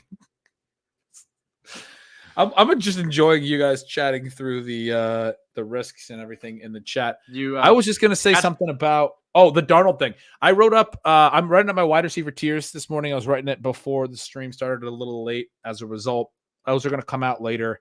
I moved Jefferson ahead of Chase. I mentioned earlier in the stream. One of the reasons why was Nick Mullins looked pretty strong in the preseason, and he targeted Jefferson 10 plus times in 4 straight games late last year. And I decided, this is a real take, that with JJ McCarthy out, I had originally been like, there's a little bit lower of a floor at QB, but Mullins looking good in this system, and he's looked good in it before. Mullins chucks picks, but he's always efficient. He's always actually good I think it's actually a low-key positive that if Darnold's terrible, instead of a rookie coming in, it will be Nick Mullins for Jefferson's value. I think that's actually a pretty intriguing way of thinking through it. But the comment that Darnold's going to be in the winning BBM thing, I do think Kevin O'Connell's a really good coach, and I think he's such a good coach that I'm kind of into Nick Mullins, but I think Sam Darnold's not fucking bad. That's where we're at. I still am not buying Sam Darnold because he's that. Well, you're buying him now, baby. You just we're in on this team. That'll be $12.50. We're in. We're in on this team. But it is nice to know that if Darnold's terrible through 6 weeks, that Nick Mullins is like their legit number 2 quarterback. He'll play, and I think effective. Nick Mullins is like a little bit Jameis-y, where you'll get the games where it's like there's going to be 3 picks and some sacks and maybe a fumble, but like he will throw for 320 yards and 8 yards per attempt in the same game. Like he'll move the offense for sure. Definitely. Oh, chat has noticed that we're going to have to get Naylor. He's the key to this build. Oh, yeah. I never would have figured that one out without the chat's help. Thanks, guys. That's all we take, apparently. I hadn't thought through it yet. I appreciate the chat's help. Some of us are a little slow. Oh, man. As soon as I clicked Jefferson in the first round, I was just thinking about my Jalen Naylor 18th round pick. That was all I could think about. Nice. All right. Is this going to be a 2-6-8-2, or do we need a third quarterback here? Because are we this high on Jordan Mason at this point? I guess so. I just started every running back I thought was viable in ADP order. This is not necessarily a ranking of preferences. Got it. I would probably be the Shipley bring back of these guys.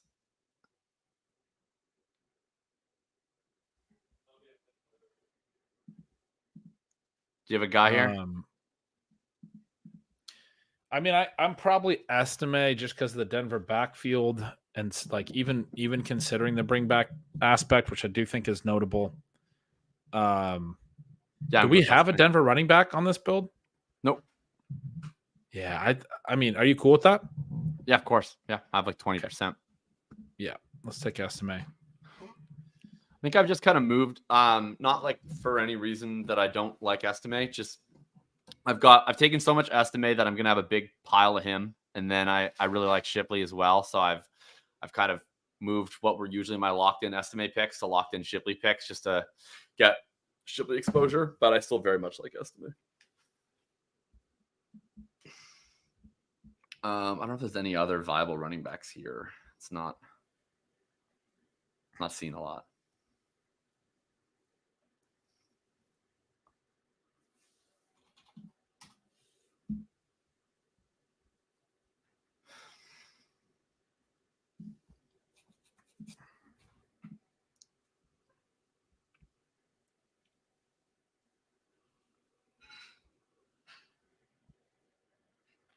Yeah, I think Kendrick's still feasible. Did you hear today's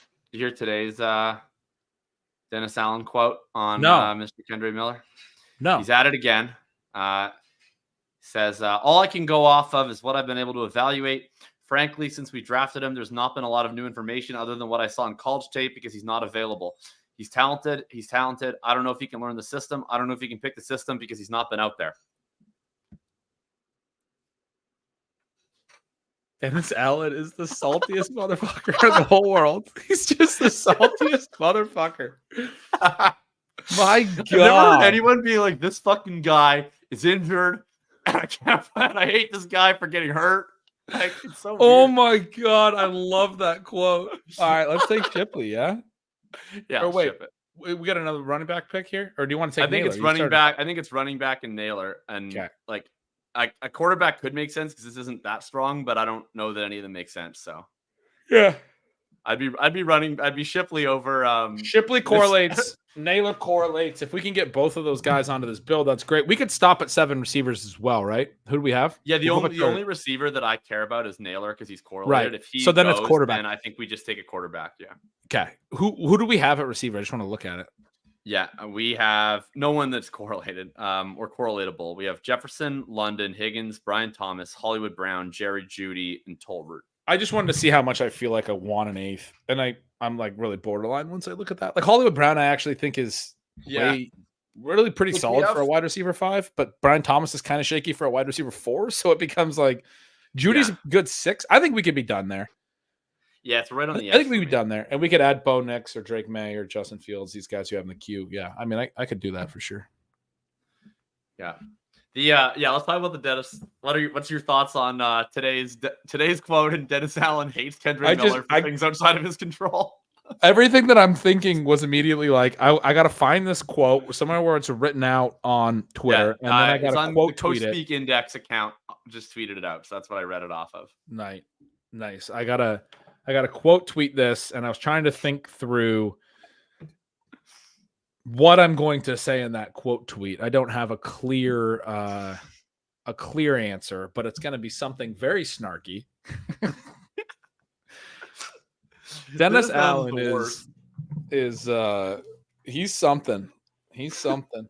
This team at 12 just got Jawan Johnson at 1801 as their 4th tight end. It's their only good one. What is that? Are we scroll up and see if they have more tight ends? This just happened. No, they went 4 at the end. So they go, actually, interesting build. They go 6 receivers off the rip, Kyler and Caleb. And then they go 1, 2, 3, 4, 5, 6 running backs, and then 4 tight ends. So all of the receivers were drafted before their first running back, and then all of the running backs were drafted before their first tight end. It's actually pretty interesting. Wow. 2, 6, 6, 4. Correct. Yeah, cool team. Double stacked Caleb, Marvin with Kyler. Yeah, it's a cool team. He Herbert in there with the Caleb stack too. All right, are we nailing it once more? I mean, I think we got to. We got to. Oh man! If you and my Darnold streams had clips, we would have a Jalen Naylor clip. We would have a Jalen Naylor clip. You got to roll the Jalen Naylor clip. Producer. Yeah. It's absurd how much Jalen Naylor we've drafted. Let's see here. Jalen Naylor. Do we have a Jalen Naylor just bombs production? Have they just bombs Jalen Naylor? I'm sure they do. Let's see what I can find. Tyler, you're late. Somebody made this joke on the first stream. He wrote, Naylor, I barely know her. Those always make me laugh. I don't know why. It's so good. Oh, here we go. Jacob, I'm running out of steam, my guy. I'm probably about ready to close up shop, and we could what's that? I think that's a pretty good call. I'm gonna play us out here though. Inside the 5, diving in. Dealing with adversity well today. On the reverse. Naylor. Look at these Jalen Naylor clips. Oh, look at this. Oh. That's pretty good. Experience with other people who've had similar experiences. All right. What a kid. All right. We can say our goodbyes here. I love it. Tell the people, I mean, JakobSanderson.substack.com cannot speak favorably about it enough. I always do. Tell the people where else you've been doing stuff lately, because I know you're on with JJ this week. You've been doing a lot of stuff. You're going with Davis tomorrow, right? He was asking me to come on that, but I got another after you, but I have another obligation, so I had to pass. But Yeah. What else are you doing these days? I've been on vacation this week, so I've been streaming as much as humanly possible. You can check. I had a Monday night main event stream with Liam and Ron. I was on with JJ on becoming a best ball bro. Video and audio of that is available now. This obviously with Ben, and then tomorrow with Davis. You can find all my regular Dynasty stuff every Tuesday. I've started doing Dynasty video shorts for fantasy points. And then the Substack. So jakobsanderson.substack.com. Tons of stuff on there for high stakes redraft, for best ball. Almost ready to rock for the season. So super excited. Maybe I'll do a Jalen Naylor profile article. Obviously my stuff's at bengretch.substack.com. I'm doing the targets and fades this week. Breaking down my tiers, talking about all the players. I'm starting with wide receiver this year. I think I did last year, but I am almost done with that. That's going to come out here in a little bit. Go subscribe, where I talk through and analyze the rankings and all the players next to each other and all that stuff. What people usually ask, why do you have this guy over this guy and that guy over that guy? A lot of conversation about that. So that'll be fun. Go subscribe to this YouTube channel, like the video, and leave comments and stuff. All that stuff. Appreciate all you guys hanging out. This is a blast. And appreciate you as well, Jacob. And for Jacob, I'm Ben. Later.